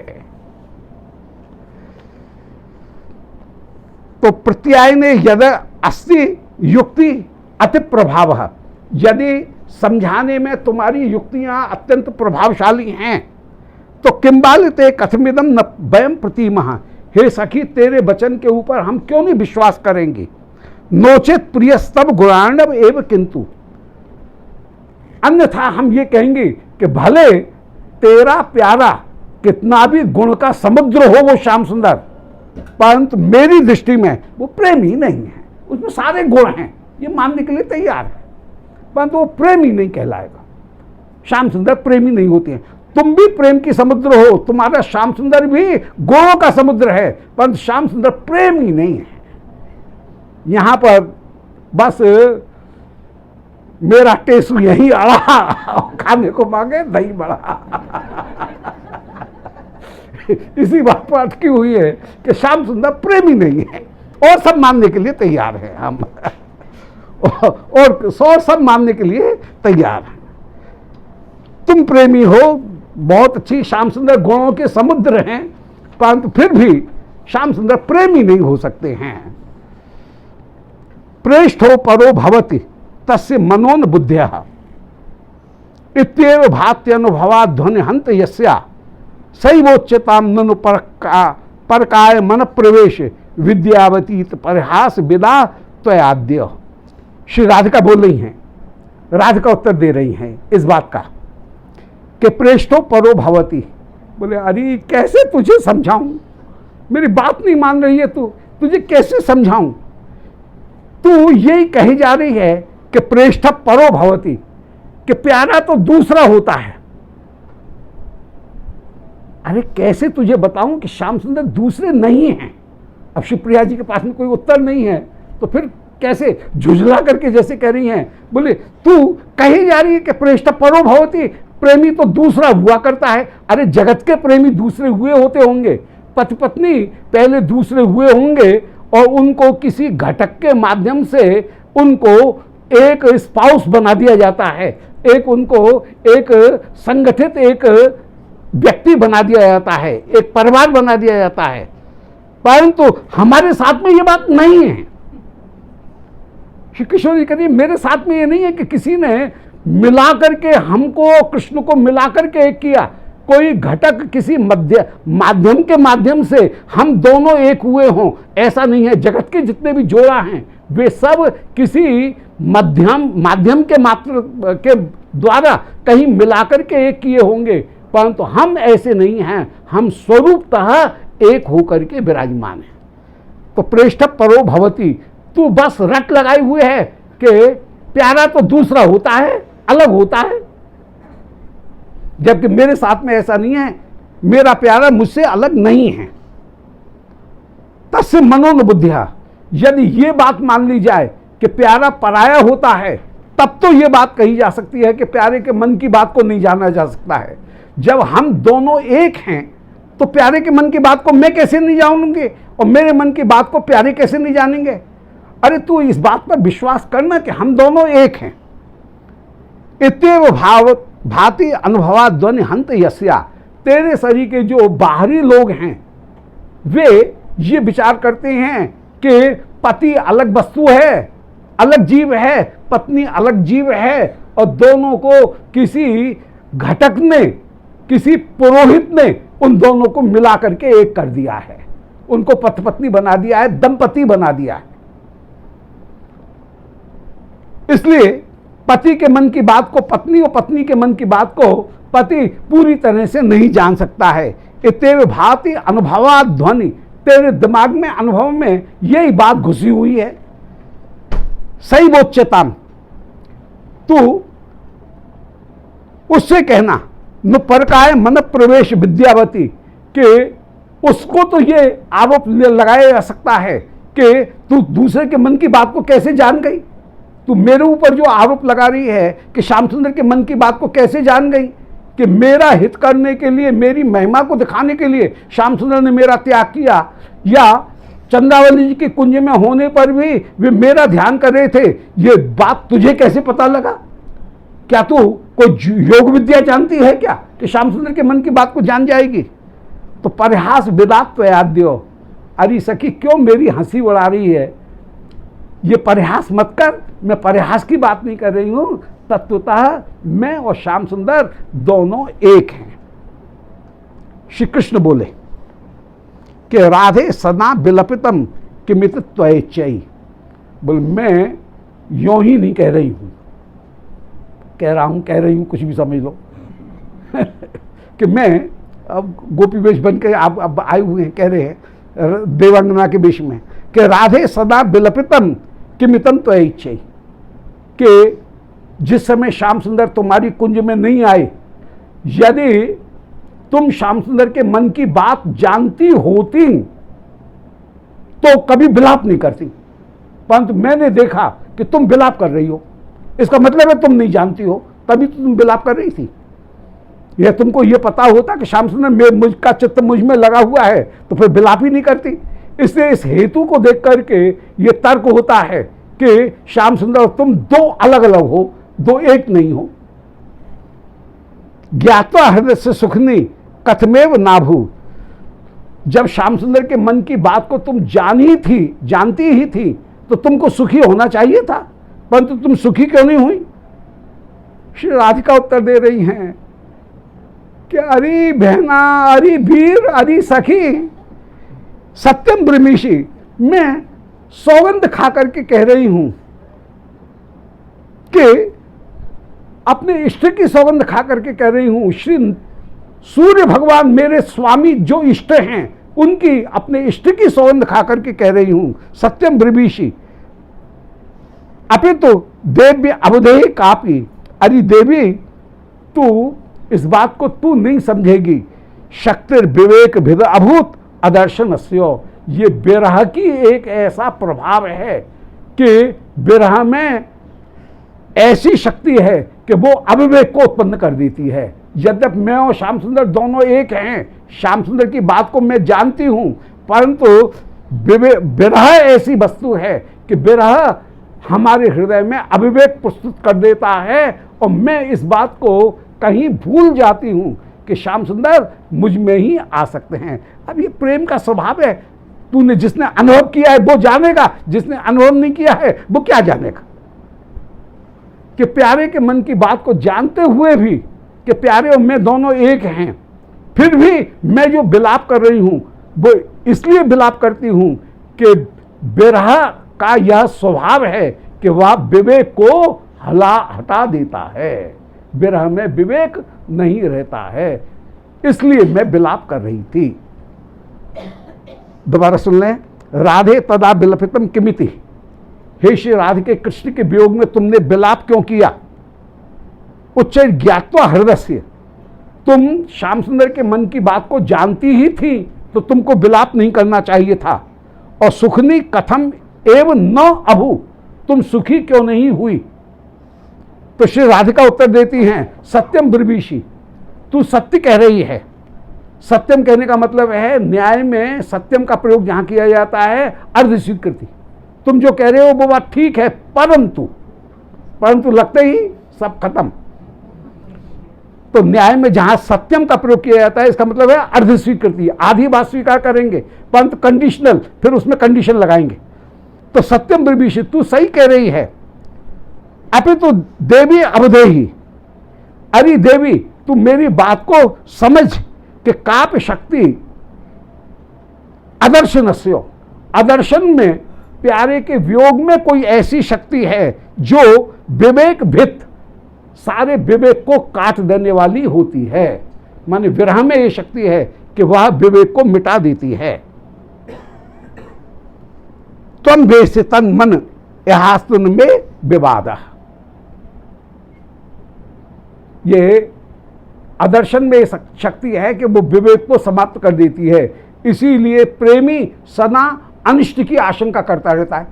अब कोई बात नहीं है, सारे मित्र विराजमान हैं, सबके साथ में कहीं गए हैं, परंतु अनिष्टाशंकीन सुहृद हृदयानि भवन्ति। जो प्रेमी जन हैं उनके हृदय सर्वदा अनिष्ट की आशंका करने वाले ही होते हैं। माता पिता ये चिंता करेंगे, हाँ अभी तक नहीं आया, 10 बज गए, अभी तक नहीं आया, रात हो गई, कहीं कोई आपत्ति में तो नहीं पड़ गया, कहीं कुछ ऐसा तो नहीं हो गया, वैसा तो नहीं हो गया, यही चिंता करते हैं। तो प्रेमी जनों का जो चित्त है वह अनिष्ट की आशंका करने वाला ही होता है और विवेक को समाप्त कर देता है। श्री कृष्ण उत्तर में कह रहे हैं कि तुम वेद से तन मन इहास तो न में विवाद। चलो कुछ देर के लिए तुष्यतु प्रतिपक्ष न्याय, एक न्याय होता है तुष्यतु प्रतिपक्ष न्याय, माने थोड़ी देर के लिए तेरी बात मान ली, प्रतिपक्षी की बात को हमने मान लिया, इसको कहते हैं तुष्यतु प्रतिपक्ष न्याय, कि प्रतिपक्ष प्रसन्न हो जाए। तो तुम वेद से, हाँ तन मन, अरे राधिके तुम श्याम सुंदर के मन को जानती हो, इहास्तु न में विवाद। चलो मैंने कुछ देर के लिए मान लिया तो शत प्रतिपक्ष न्याय से कि तुम श्याम सुंदर के मन की बात को जानती भी हो। गांधर्व के तब मन सहभेद नोबा। अब एक बात बताओ, तुम जैसे श्याम सुंदर के मन को जानती हो, ऐसे श्याम सुंदर क्या तुम्हारे मन को जानते हैं कि नहीं? अब ये नया प्रश्न खड़ा कर दिया श्याम सुंदर ने कि तुम तो श्याम सुंदर को जानती हो, श्याम सुंदर तुम्हारे मन को जानते हैं कि नहीं जानते? ऐसे जिस समय कहा उस समय श्री राधिका कह रही हैं, हाँ क्यों नहीं जानते हैं, जरूर जानते हैं। तो वेदेति किम भणसी, बोले ये क्यों कहती है कि श्री श्याम सुंदर तुम मेरे मन की बात को जानते हैं? वेदेति जरूर जानते हैं, जैसे मैं उनके हृदय की बात को जानती हूं वैसे मैं भी मेरे हृदय की बात को जानते हैं। श्रृणु भो यद रहस्यम, हम दोनों के हृदय एक हैं, इस रहस्य को तू सुन, क्योंकि हम दोनों एक ही हैं। तत्वम तया यद भवम तरली कृतैवो, मैं तेरे शक्ल में जाने कोई जादू है इसलिए तुझे उत्तर दे रही हूं। तेरी जगह यदि कोई और दूसरा ऐसे प्रश्न पे प्रश्न करता तो अभी अपनी सखी से कह करके उसको निकाल देती, जा भटकती रहे, उससे बात ही नहीं करती। परंतु तत्वम तया यद अभवम तरली कृतैवो, मैं तेरे वचन से उत्तर देने के लिए चंचल हो रही हूं। तेरे वचन ऐसे हैं कि मुझे ये लगता है कि नहीं, तुझे कन्विंस करना पड़ेगा। तेरी जगह कोई और होता तो उसे जा, तू नहीं मानती है तो जा, ऐसे से हमें बात नहीं करनी, हमारे पास में मत आओ, ये कहकर के टरका देती। परंतु तेरा मुख ऐसा है कि तुझे टाल नहीं सकती हूं। श्री कृष्ण उस समय कह रहे हैं, देवांगना बने हुए स्त्री वेशधारी कृष्ण उस समय श्री राधिका से कह रहे हैं, राधे जनोयम अय यल्ली कृतोभूत। बोले हे श्री राधिके, अयम जनः माने मैं तुम्हारी दासी हूं, और यल्ली कृतोभूत, मेरे हृदय में यदि कोई जिज्ञासा है तो ये तुम्हारा कर्तव्य बनता है कि तुम मेरी जिज्ञासा को पूरा करो। श्री श्याम सुंदर बाध्य कर रहे हैं उत्तर देने के लिए, श्री प्रिया जी को खुलवा रहे हैं, हृदय की बात को उद्घाटित कराना चाहते हैं। बोले हे श्री राधिके, यदि आपने मुझे अपना जनोयम, अपना दास करके माना है तो तल्ली कृतोभूत, तो मेरे हृदय में जो जिज्ञासा उत्पन्न हो रही हैं, प्रेमणा त्वरित, तुम्हारे प्रेम के कारण ही ये जिज्ञासा उत्पन्न हो रही हैं, इसलिए तद अपृच्छम इदम स्वधाष्टम, मैं गलती तो कर रही हूं कि धृष्टता से तुमसे पूछती जा रही हूं, परंतु ये तुम्हारे प्रेम के कारण ही मैं तुमसे पूछ रही हूं, और तुम्हारा भी ये कर्तव्य बनता है कि तुम अपने प्रियजन की संदेह को पूरा करो। विद्यार्थी यदि कोई प्रश्न करता है तो अध्यापक का कर्तव्य है कि वह उसके संदेह को यथासाध्य पूरा करे। इसलिए प्रश्न को अधूरा नहीं छोड़ सकती हो। आपने जब मुझे अपनाया है तो मेरी संदेह को आप पूरा करो। शुश्रूषते श्रवणमस्य यथा रहस्यम। आज मैं श्रवण करने की इच्छा कर रही हूं। यथा रहस्यम, इसके भीतर जो रहस्य है उसको शुश्रूषते, मैं श्रवण करने की इच्छा कर रही हूं। वक्तुम तथा रहस्य, जैसे मैं सुनना चाहती हूं ऐसे तुम्हारा भी ये कर्तव्य है कि हे श्री स्वामिनी, आप कृपा करके अपने हृदय को खोल करके मुझसे कहो, न गोपाय किंचन आपी, कोई भी चीज छपाओ मत, मेरे संदेह को दूर कर दो, अन्यथा संदेह के कारण मैं व्याकुल रहूंगी, मुझे नींद नहीं आएगी, मेरे संदेह को आप दूर कर दो। इसीलिए अब आपके ऊपर ये आपका दायित्व है कि आपके स्नेह के कारण मेरे हृदय में संदेह हुआ है, तो उस संदेह को आप ही दूर करो। उस समय श्री राधिका कह रही हैं कि अन्योन्य चित्त विदुषौ नुपरात परस्परात्म नित्य स्थितेति इति नृषु पृथ्तौ यदावाम तच्चौ औपचारिकम अहो द्वितीयत्वमेव नैकस्य संभवति करिचित आत्मनो नौ। कि अन्योन्य चित्त विदुषौ नु परस्परात्म नित्य स्थिते इति, कि हम एक दूसरे के चित्त को जानने वाले हैं। क्योंकि परस्परात्म नित्य स्थिति भी, कि मैं प्यारे के हृदय में निवास करती हूं और प्यारा मेरे हृदय में निवास करता है, इसलिए हम एक दूसरे के हृदय को अच्छी तरह से जानते हैं। इसलिए लोग बाग ये समझते हैं कि राधिका की बात को श्याम सुंदर समझ जाते हैं, श्याम सुंदर की बात को राधिका समझ जाते हैं। परंतु मुझसे एक पूछे तो मैं कहूंगी ये सिद्धांत भी गलत, कि क्योंकि मैं राधिका श्याम सुंदर के हृदय में हूं, श्याम सुंदर मेरे हृदय में हैं, इसलिए हम एक दूसरे की बात को समझ जाते हैं। ये बात भी सिद्धांततः पूरी ठीक नहीं है। तत्वतः राधिका और कृष्ण हम दोनों दो वस्तु हैं ही नहीं, दोनों एक ही हैं। इसलिए साहित्यक ज्ञान नहीं है, हम लोगों का जो ज्ञान है वह अहितुक है। प्यारे मेरे हृदय में विराजमान है, इस कंडीशन के कारण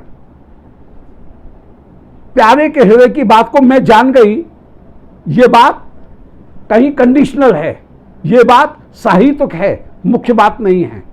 मुख्य बात यही है कि हम और प्यारे तत्वतः दो हैं ही नहीं, केवल लीला करने के लिए हम दो हो गए हैं। अब यहाँ पर दार्शनिक जो सिद्धांत है उस दार्शनिक सिद्धांत को शिवप्रिया जी प्रस्तुत कर रही हैं। तच्चौ औपचारिकम, यह उपचारात्मक है कि प्यारे क्योंकि मेरे हृदय में विराजमान हैं इसलिए मैं उनकी बात को जान रही हूं। उपचार उसे कहते हैं जहां पर, औपाधिक उसे कहते हैं जहां पर कोई वस्तु कारण में न हो परंतु कार्य में दिखे, उसको हम औपाधिक कहते हैं, उपाधि कहते हैं। कार्य में कोई वस्तु दिखे, कारण में कोई वस्तु न हो, उसको उपाधि कहेंगे। जो वस्तु कारण में भी विद्यमान हो, कार्य में भी विद्यमान हो, उसको निरुपाधि कहेंगे।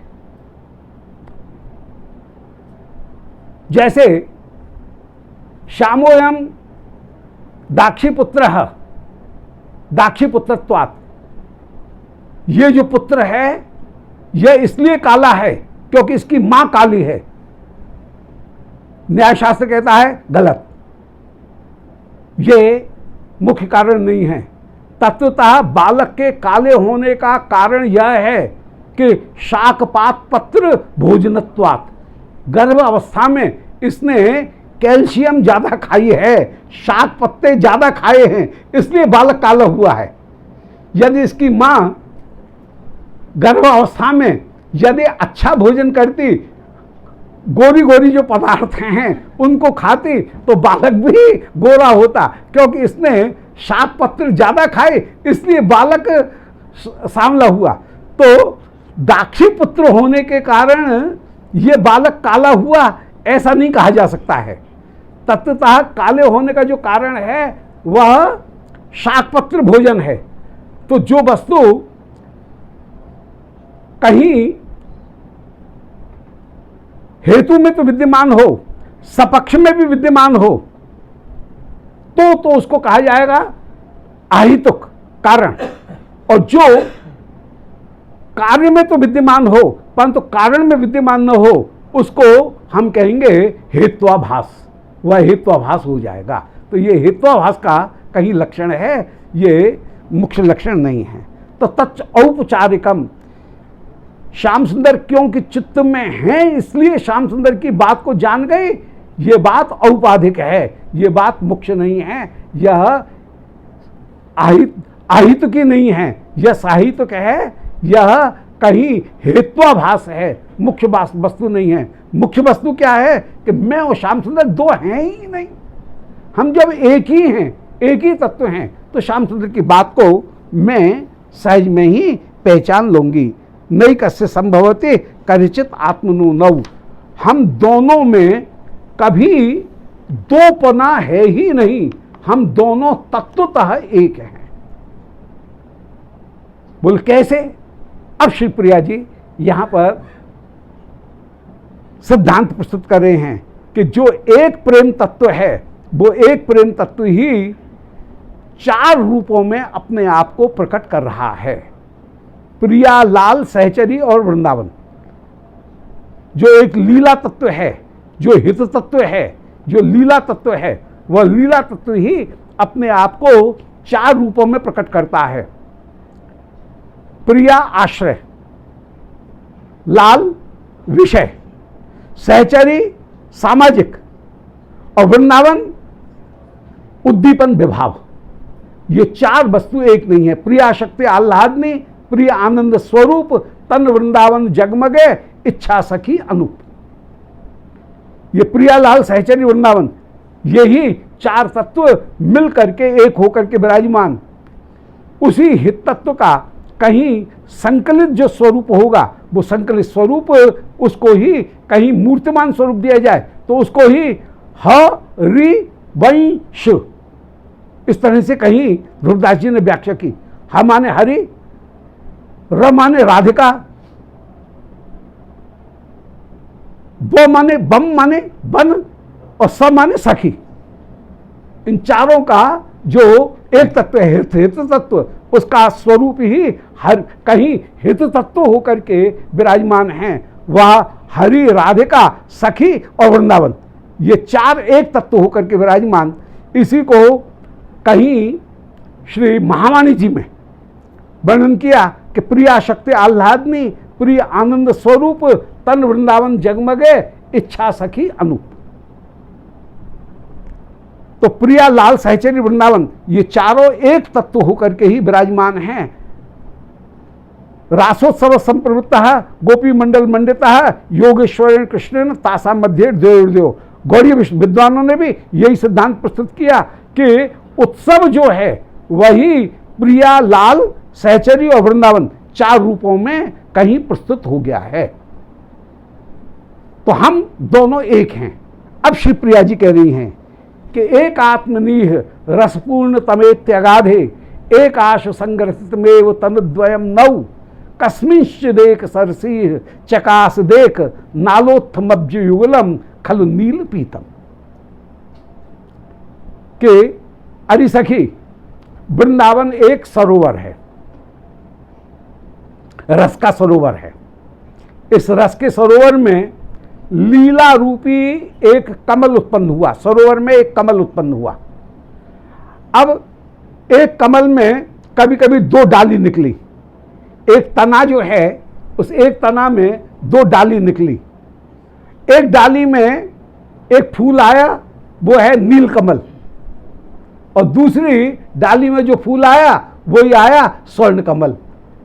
जैसे उन नीलकमल और स्वर्ण कमल, इन दोनों का प्राण एक है, वे एक ही रस तत्व को ले रहे हैं, ऐसे ही हम प्रिया और लाल ये तत्वतः एक वृंदावन रूपी रस समुद्र में एक लीला रस के द्वारा ही पोषित होकर के विराजमान हो रहे हैं। बोलो लाली लाल की जय। क्या बढ़िया सुंदर एक दृष्टांत के द्वारा ये अचिंत्य भेदाभेद, उस अचिंत्य भेदाभेद को प्रस्तुत कर रहे हैं कि एक आत्मनीह रसपूर्ण तमेत्य अगाधे। एक आत्म माने एक जल में जो जल है वो जल एक है, प्रेम तत्व एक है, वो प्रेम तत्व ही कहीं आश्रय विषय दो रूपों में वो प्रेम तत्व ही परिणत होकर के विराजमान हुआ। एक आत्मनीय रसपूर्ण तमेत्य अगाधे, एक अगाध रस से भरा हुआ एक सरोवर है। एक आत्मनीय एक सरोवर है, एक आसु संग्रसित, और उसमें एक नाल उत्पन्न हुई। तो एक असु, असु माने प्राण, इनके प्राण भी एक हैं। तो एक आसु संग्रसित में तन द्वयम नौ, और उसमें दो डाली निकली, केवल शरीर दो हो गए। एक हो गया, एक डाली में आ गया नीलकमल, एक डाली में आ गया पीत कमल। तन द्वयम नौ, जैसे कस्मिश्चित एक सरसी किसी एक सरोवर में चकास माने सुशोभित हो रहा है। एक नालोत्थ, एक नाल में प्रकट होने वाला अब्ज युगल दो कमल हैं। खल नील पीतम, एक नील कमल है, एक पीत कमल है। जैसे एक सरोवर में कोई रस का, एक आनंद रस का, प्रेम रस का जल भरा हुआ है, और उसमें प्रेम रस के कारण लीला रूपी एक सरोवर, एक नाल उत्पन्न हुई। और लीला नाल में, लीला की सिद्धि के लिए ही जो एक नाल थी वही दो भागों में परिणत हो गई। ऐसे ही एक जो प्रेम आनंदमय जो पदार्थ था, वह एक आनंदमय पदार्थ प्रिया और लाल विषय और आश्रय हो करके विराजमान हो गया, और उसमें नील पीत दो सरोवर उत्पन्न हो गए। तो एक आत्मनीय रसपूर्ण तमेत्य अगाधे, एक आसंगृतमेव तन द्वयम नौ।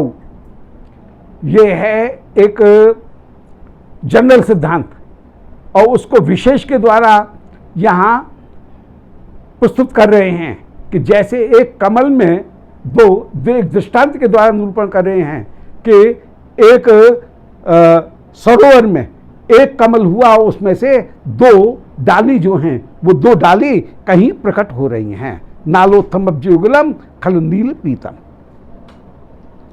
गौर श्याम दोनों उस समय एक ही दो होकर के विराजमान हो रहे हैं। ये एक सिद्धांत है। राधा कृष्ण प्रणय विकृति लादनी शक्ति रस्मात, माने राधा कृष्ण जो हैं वो प्रणय प्रेम के ही दो स्वरूप हैं। आह्लादनी शक्ति दो रूपों में अपने आप को प्रकट कर रही है। एक आत्माना भूय पुरा देह भेदम गतौ तो, एक दो होकर के विराजमान हैं, और वे दोनों ही एक जगह श्री गौर हरि के स्वरूप में आकर के विराजमान हो गए। निताय गौर हरि बोल। अब यत स्नेह पूर्व मभजत, पूर्व भृत भाजन राजतई को वर्त्यग्र अमल दीप युगम चकास्ति, तच्चेतरे तर तमो पनुदन परोक्षो मानंदेत अखिल पार्श्वगतः सदाली ही। यत स्नेह पूर्व भृत भाजन मेक राजी। अब एक दूसरा दृष्टांत दे रहे हैं। पहले दृष्टांत समझ लो, बिंब समझ लो कि जैसे एक दीपक है, दीप पात्र, एक पात्र है, उस पात्र में एक बत्ती पड़ी हुई है, और एक बत्ती के दोनों ओर से उस बत्ती को जलाया जाए। एक तरफ जलेगा तो दूसरी तरफ दिया तले अंधेरा रह जाएगा, और जब दोनों तरफ की बत्ती जलेंगी तो दिया तले अंधेरा नहीं रहेगा। जिधर की तरफ प्रकाश है उधर की तरफ तो प्रकाश रहेगा, दूसरी तरफ अंधेरा नहीं रहेगा। दोनों रहने पर दोनों के अंधेरे को दूर करते हुए विराजमान होंगे। ऐसे ही जय जय श्री वृंदावन हो गया एक धाम, सारी महिमा धाम की है। हाँ, यदि दिया नहीं है, दिया का पात्र नहीं है तो फिर दिया नहीं चलेगा काम। कोई ना कोई पात्र जरूर है, सब आधार जो है वो पात्र है। आधार श्री वृंदावन की रज है। बोलो रज रानी की जय। रज नहीं है तो फिर काम नहीं चलेगा। तो मूल वस्तु जो है वो है श्री वृंदावन। तो दीपक, दीपक का कटोरा, तो वृंदावन हो गया एक कटोरा, और उसमें तेल क्या हो गया? स्नेह, प्रेम। प्रेम ही हो गया तेल। स्नेह का मतलब तेल ही होता है। स्नेह के दो अर्थ होते हैं, स्नेह माने तेल, स्नेह माने प्रेम। स्नेह के दो अर्थ होते हैं, दोनों ही अर्थ हैं। तो प्रेम रूपी तेल उसमें विराजमान है, और उसमें कहीं लीला रूपी एक बत्ती है। रुई की बत्ती कौन सी हो गई? लीला।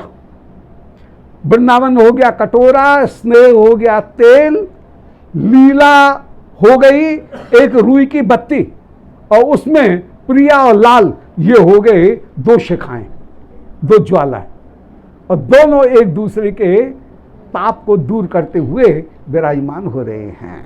जय जय जय। तो यत् स्नेहपूर भृत भाजन राजित, राजित स्नेह से भरा हुआ कोई कटोरा है, तेल का, तेल से भरा हुआ, और एक वर्त्यग्री, और उसमें एक वर्ती है, एक विक भी पड़ी हुई है, एक बत्ती भी उसमें पड़ी हुई है, और अमल दीप युगम, और वो बत्ती ही, एक बत्ती ही दोनों ओर से जल रही है। तो श्री प्रियालाल आश्रय विषय होकर के, एक दूसरे के पूरक होकर के वहां विराजमान हैं। चकास्ती माने सुशोभित हो रहे हैं। तच्चेतरे तर तमोपनुदन, अब एक जो ज्वाला है वो दूसरी तरफ के अंधकार को दूर कर रही है, दूसरी तरफ की जो ज्वाला है वो पहले तरफ के अंधकार को दूर करती हुई विराजमान है। तो इतने तर तमो अपनुदन, श्री लाल जी प्रिया जी के विरह को दूर करते हुए और श्री प्रिया लाल के विरह को दूर करते हुए परस्पर विराजमान हो रही हैं। दोनों के क्लेश को दूर करते हुए श्री नित्य विहार में विराजमान हैं। वो नित्य विहार ही इन मंजरी गणों का, इन दास सखी गणों का परम परम धन है। युगल का मुख देख देख करके, उनके विहार को देख देख करके ही ये सखीगण जीती हैं। तो ये सखीगण जो हैं वो युगल विहार को देख करके ही एकमात्र जीती हैं। तो तच इतने तर तमोपनुदन, एक दूसरे के तम को दूर करते हुए विराजमान हैं। परोक्षम आनंदित, और इस तरह से परोक्ष होते हुए भी एक दूसरे को आनंदित करते हैं। परोक्षम आनंदित, यद्यपि एक दूसरे से दूर हैं परंतु फिर भी परोक्ष होकर के भी एक दूसरे को आनंदित करते हैं, प्रत्यक्ष में भी एक दूसरे को आनंदित करते हुए विराजमान हैं। अखिल पार्श्वगता सदाली, और इनके सखीगण ये ही इन दोनों का दर्शन करके परम परम आनंदित होती हैं। तो अखिल पार्श्वगता सदाली, जो सखीगण हैं वे पार्श्व में स्थित हैं और वे इन दोनों का दर्शन करके परम परम आनंदित होती हुई विराजमान होती हैं। तो स्नेहपूर्व से भरा हुआ जो अमृतमय भाजन है श्री वृंदावन, उसमें सुशोभित हो रही है एक बर्ती, माने लीला रूपी एक बत्ती, और उसमें अमल दीप युगम, आश्रय विषय होकर के, परस्पर एक दूसरे के आश्रय विषय होकर के श्री प्रियालाल दोनों के दोनों विराजमान हैं। चकास्ती माने सुशोभित हो रहे हैं। तच्चेतने तर तमोपनुदन, ये अपने गुणों के स्मरण के द्वारा एक दूसरे के विरह को दूर कर रहे हैं। प्रिया के हृदय में यदि श्याम सुंदर का विरह है तो गुणों का स्मरण उसे दूर कर रहा है। श्याम सुंदर के हृदय में प्रिया का विरह है तो प्रिया के गुण श्याम सुंदर के विरह को दूर करते हुए विराजमान हैं। और परोक्षम आनंदित, प्रत्यक्ष में तो मिलन के समय तो आनंद देते ही हैं, विरह में भी एक दूसरे के गुण का दर्शन करके ये आनंदित हो रहे हैं। परोक्षम आनंदित, परोक्ष में भी आनंदित हो रहे हैं। अखिल पार्श्वगता सदाली, और इनकी जो सखीगण हैं जो इनके पास में हैं वे सखीगण मुख्य भोक्ता हैं। ये रस प्रियालाल का है ही नहीं, जितना भी रस है सब सखियों का है। सखी बिना यही रसेर पुष्टि नाही होय, सखी रस विस्तारिया सखी आस्वाद है। सारे रस का आस्वादन करने वाली सखीगण ही एकमात्र विराजमान है। तो पार्श्वगता सदाली यद्यापतेत विरह मारुत। अब यदि कभी विरह रूपी सर्प, मारुत माने वायु आंधी आ जाए, यदि आपते विरह मारुत एतदात कंपम भवेत, तो उस समय दिए की लौ, दोनों लौ एकदम कांपने लगती हैं, दोनों लौएं एकदम आप कांपते हुए विराजमान होती हैं। जय जय श्री राधे।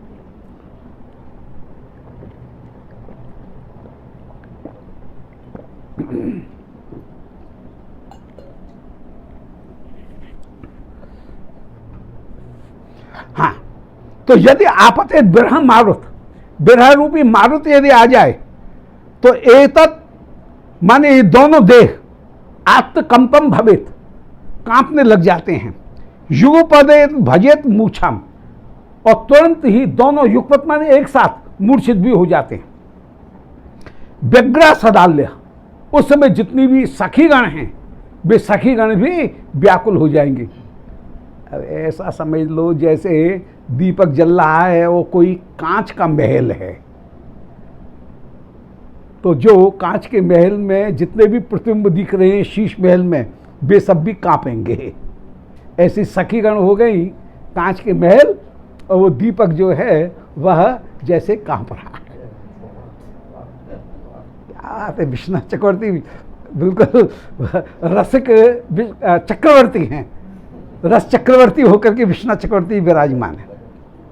तो व्यग्रा सदाल्य, जैसे कांच भवन में बीच में जलता हुआ दीपक की लौ यदि कांप रही हैं, तो जितनी भी प्रतिबिंब हैं वे प्रतिबिंब भी कांपते हुए दिख जाएंगे। तदावरणे यते, तो और उस समय सखीगण कहीं न कहीं प्रयास करती हैं आवरणे, कि किसी तरह से यह विरह का जो मारुत चल रहा है, आंधिया चल रही है, चल जल्दी से ये खिड़की बंद कर, वो झरोखा बंद कर, वहां से हवा आ रही है, वो किवाड़ बंद कर।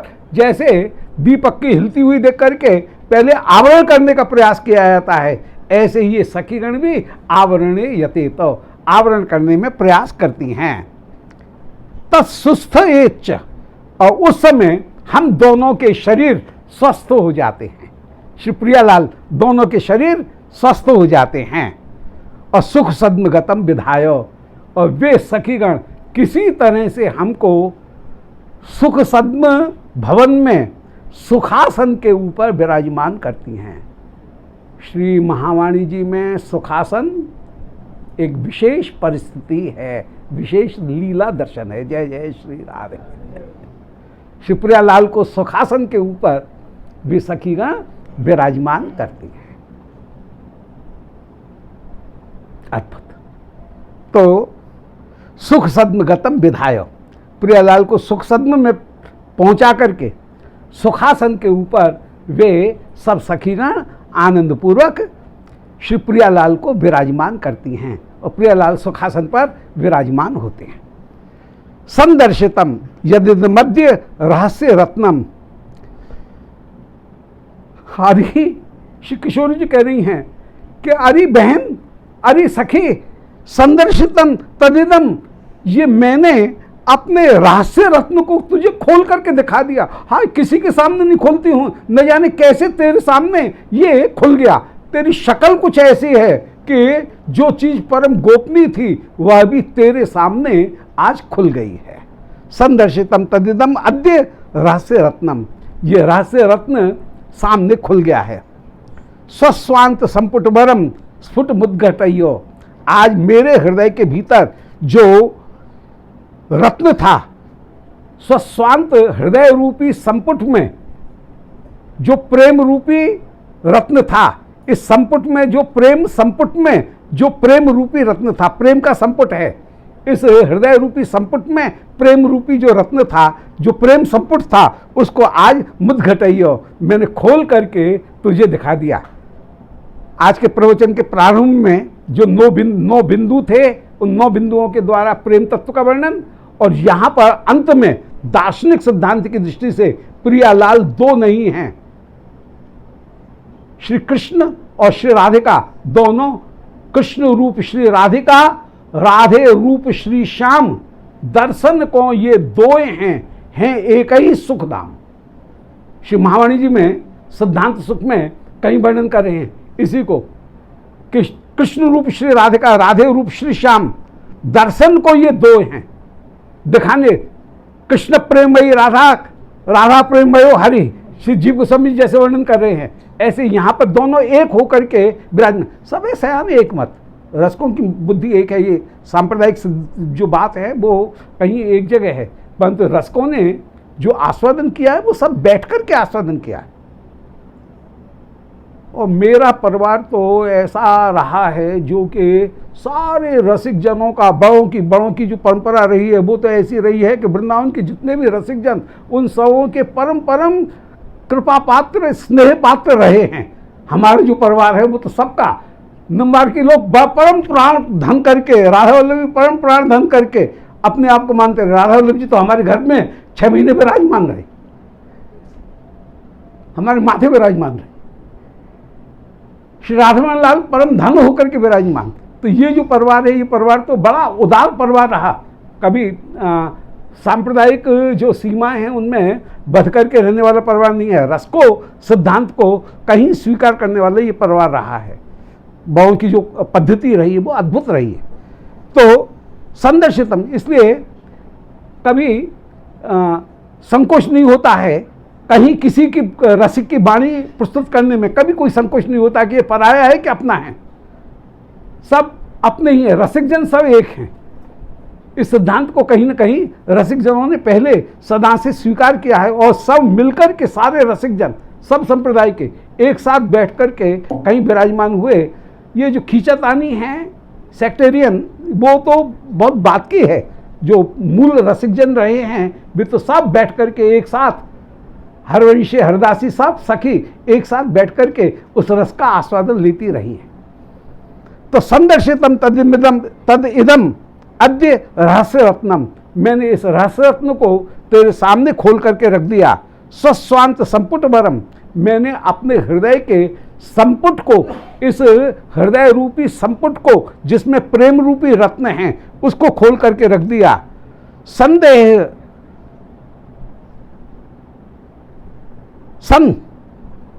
संदेहम तम तमसहारी, संदेह सम, जो तेरा संदेह है वह तमसहारी, उसके संदेह रूपी तमस को यह दूर करने वाला है। सो संदेह सम तमसहारी, संदेह रूपी जो तमस माने अंधकार है उसको दूर करने वाला है। तबास्तु भव्य अरि सखी, मेरा ये जो कथन है यह तेरे हृदय के संदेह को दूर करने वाला हो। हृदय धार्यम अनिशम न बहि प्रकाशम, इस मेरे वचन को अपने हृदय में ही रखना, इसको बाहर प्रकाशित मत करना। जहां मन मिले, रस की रीति मिले, इष्ट मिले, वहां पर इस रस को कहना।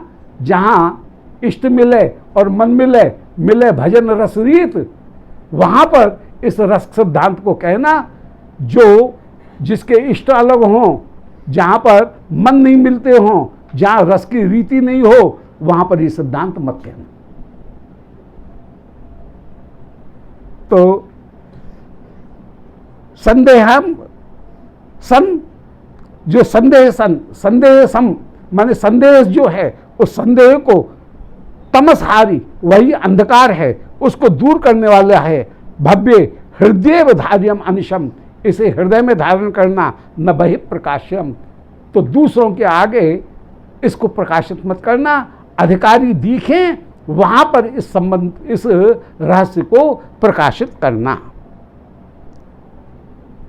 अब श्री कृष्ण बोले, कृष्णो जगाद सखी यद यदिदम त्वयुक्तम, बोले हे सखी जो जो भी तुमने कहा तत्त संयुक्तिकम, इसमें कोई भी गलत नहीं है, तुमने युक्ति दे करके उस वस्तु को सिद्ध किया है,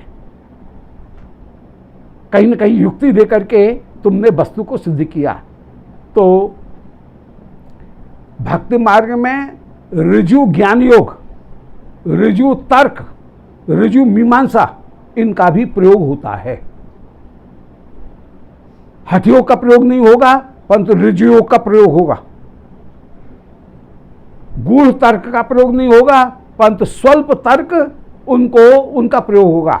भक्त साम्य सिंधु में श्री रूप गोस्वामी वर्णन कर रहे हैं कि जरन मीमांसका द्रक्ष्यः कृष्ण भक्ति रस सदा, कि जो कृष्ण भक्ति रस है उसको जरन मीमांसक माने पूर्व मीमांसक जो हैं उन पूर्व मीमांसकों से बचाना, क्योंकि वे तर्क को देंगे। शुष्क तर्क करने वाले हैं उनसे भी इसको बचाना। जो तर्क को कहीं रस को समझने के लिए तर्क ले रहे हैं उस तर्क का प्रयोग करना। तो कृष्णो जगात, श्री कृष्ण बोले सखी यद यदिदम त्वयुक्तम, तूने जो जो भी कहा तत्त संयुक्तिकम, वह युक्ति से युक्ति ही था। आधारे देव सर्वम, मैंने सारी बात को समझ लिया है। अब कृष्ण बोले कि हाँ मैंने समझ लिया। चलो बहुत अच्छी हुई। बोल चेतस्तु में शठमहु परंतु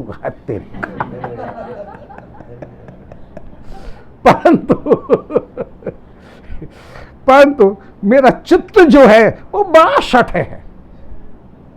वो अभी तेरे वचन के ऊपर विश्वास कर रहा है, मन मान रहा है, परंतु अभी भी कहीं चेतस्तु में शठ, मेरा चित्त बड़ा शठ है।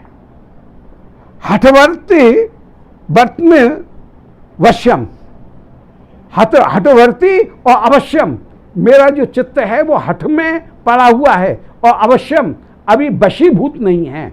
मेरा चित्त अभी वश में नहीं आया है। तत्ते परीक्षितुम एहे क्षति किम करोमि, हे राधिके मैं तुम्हारी परीक्षा लेना चाहती हूँ। किम करोमि, क्या करूँ। यद्यप तुम्हारी बात मेरे बुद्धि के द्वारा तो स्वीकार कर ली गई है, परंतु बुद्धि की बात को भी हृदय माने, अभी हृदय और बुद्धि इन दोनों की जुगलबंदी नहीं हो पाई है। तर्क के द्वारा तुमने बुद्धि को तो संतुष्ट कर दिया, परंतु अभी हृदय से ये बात संतुष्ट नहीं हो पाई है। कई बार ऐसा होता है कि तर्क देने पर तर्क से बुद्धि तो मान जाती है, परंतु हृदय फिर भी मानने के लिए तैयार नहीं होता है। तो मेरा हृदय ये मानने के लिए तैयार नहीं है। हृदय अभी भी हृदय में एक किंतु लगा हुआ है कि श्याम सुंदर थोड़े से प्रीति में थोड़े से कमजोर हैं, कच्चे हैं, उनमें विवेचकता नहीं है। तर्क दिए हैं, बुद्धि में सब आ रहे हैं, परंतु मन पूरी तरह से मानने के लिए तैयार नहीं है कि श्याम सुंदर प्रीति में कितने पूरे हैं ये। और तुमने जो कहा वो तर्क में थोड़ी सी कसर रह गई कि तुम दोनों एक हो, ये कैसे सिद्ध करूं। ठीक है, तुमने दो प्रमाण दिए, दो दृष्टांत दिए, दृष्टांत हैं, परंतु दृष्टांत होने पर दार्ष्टान्तिक में भी तो वो गुण प्राप्त होने चाहिए। दृष्टांत में तो वे गुण हैं कि एक ही कटोरा में एक बत्ती में दो शिखाएं प्रकट हो रही हैं, एक सरोवर में, एक कमल में, एक नाल में दो कमल प्रकट हो रहे हैं। दृष्टांत में तो लग रहा है, परंतु ये बात कहीं दार्ष्टान्तिक में भी तो आनी चाहिए। तुम दोनों में है कि नहीं, तुम कह रही हो इसलिए मान रहे हैं, बुद्धि मान रही है कि चुप कर दिया तुमने कि आगे पूछना मत, परंतु मन अभी पूरी तरह से संतुष्ट नहीं है। तुम दोनों एक कैसे हो ये अभी मैं समझ नहीं पा रहा हूँ, इसलिए पा रही हूँ मैं अभी ये समझ नहीं पा रही हूँ। कृष्णो जगात, श्री कृष्ण कहने वाले यद इयम त्वयुक्तम, तुमने जो जो भी कहा तत्त संयुक्तकम, वो निस्संदेह युक्तिपूर्ण है। आधार्य देव सर्वम, इस बात को मेरा आधार्य माने मेरा मस्तिष्क, मेरी बुद्धि स्वीकार कर रही है, परंतु चित्त अभी कहीं संदेह में। मन, बुद्धि, चित्त, अहंकार, इनमें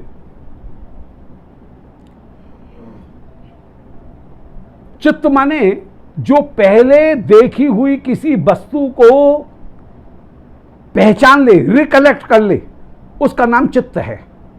ये चीज आई सामने, क्या है? अरे ये टॉवेल है, हैंडकरचीफ है। तो पहले कभी टॉवेल को देखा, अब इसका नाम क्या है पता नहीं लगा, फिर चित्त ने स्मृति के द्वारा निश्चय पहचाना, अरे ये तो हैंडकरचीफ है, ये तो टॉवेल है। तो जो वस्तु चेतयति इति चित्तः, किसी दूसरे ज्ञान को प्रस्तुत करे, कुछ चीज है, ये पता लगे कि ये कुछ चीज है जो कि किसी एक विशेष कार्य में, हाथ पहुंचने के कार्य में कहीं आती होगी। अब इसका नाम पता नहीं है, पूरा पता नहीं है, इसका पूरा उपयोग भी पता नहीं है, कुछ चीज है जो कि उपयोगी है, पहले देखी हुई है, यह है चित्त। अब ये टॉवेल है, ये निर्णय करने वाली जो वस्तु है, ये कौन है? ये हो गया बुद्धि, निश्चयात्मिका बुद्धि। चेतयति चित्तः, ये कोई उपयोगी और इस क्षेत्र में उपयोगी कोई वस्तु है, ये हो गया चित्त। बुद्धि किसको कहेंगे? निश्चयात्मिका बुद्धि, निर्णयात्मिका जो बुद्धि है उसका नाम है बुद्धि। अब मन किसे कहेंगे? संकल्प विकल्पात्मकम मनः, कि इसका क्या क्या उपयोग किया जा सकता है। संकल्प विकल्प कि इसे मुंह भी पहुंचाया जा सकता है, इसको फैला करके कोई पोटली भी बांध करके रखी जा सकती है। तो संकल्प विकल्प इनको करना, इसका नाम है मन, संकल्प विकल्पात्मक मन। और मैं करता और भोगता हूं, इस इंद्रिय का नाम है अहंकार। तो मन, बुद्धि, चित्त, अहंकार, ये चार चीज हुई। इनमें चित्त किसी वस्तु को, पहली देखी हुई वस्तु को देखता है, सामान्य रूप में ग्रहण करता है, बुद्धि उसको निर्णय करती है, मन उस निर्णय के आधार पर उसका अनेक उपयोग करता है, और अहंकार कर्ता और भोक्तृत्व प्रदान करता है। ये चार हो गई अंतःकरण। इनमें मन प्रधान है, इसलिए अंतःकरण को मन नाम से कह दिया जाता है। तो श्री श्याम सुंदर कह रहे हैं कि चेतस्तु में शठम, मेरा चित्त बड़ा शठ है, हठवर्ती अवश्यम, यह हठी भी है और अवश्यम माने मेरे वश में भी नहीं है। इसलिए हे श्री राधिके, तुम जो कह रही हो उसको मान तो रहा हूं, बुद्धि मान रही है कि बड़े जो कह रहे हैं उनकी बात को मान लो, परंतु अभी भी परीक्षितुम एच्छति, मैं तुम्हारी परीक्षा करना चाहता हूं, मैं क्या करूं। उस समय श्री श्याम सुंदर कह रही हैं, वो देवांगना उस समय कह रही हैं,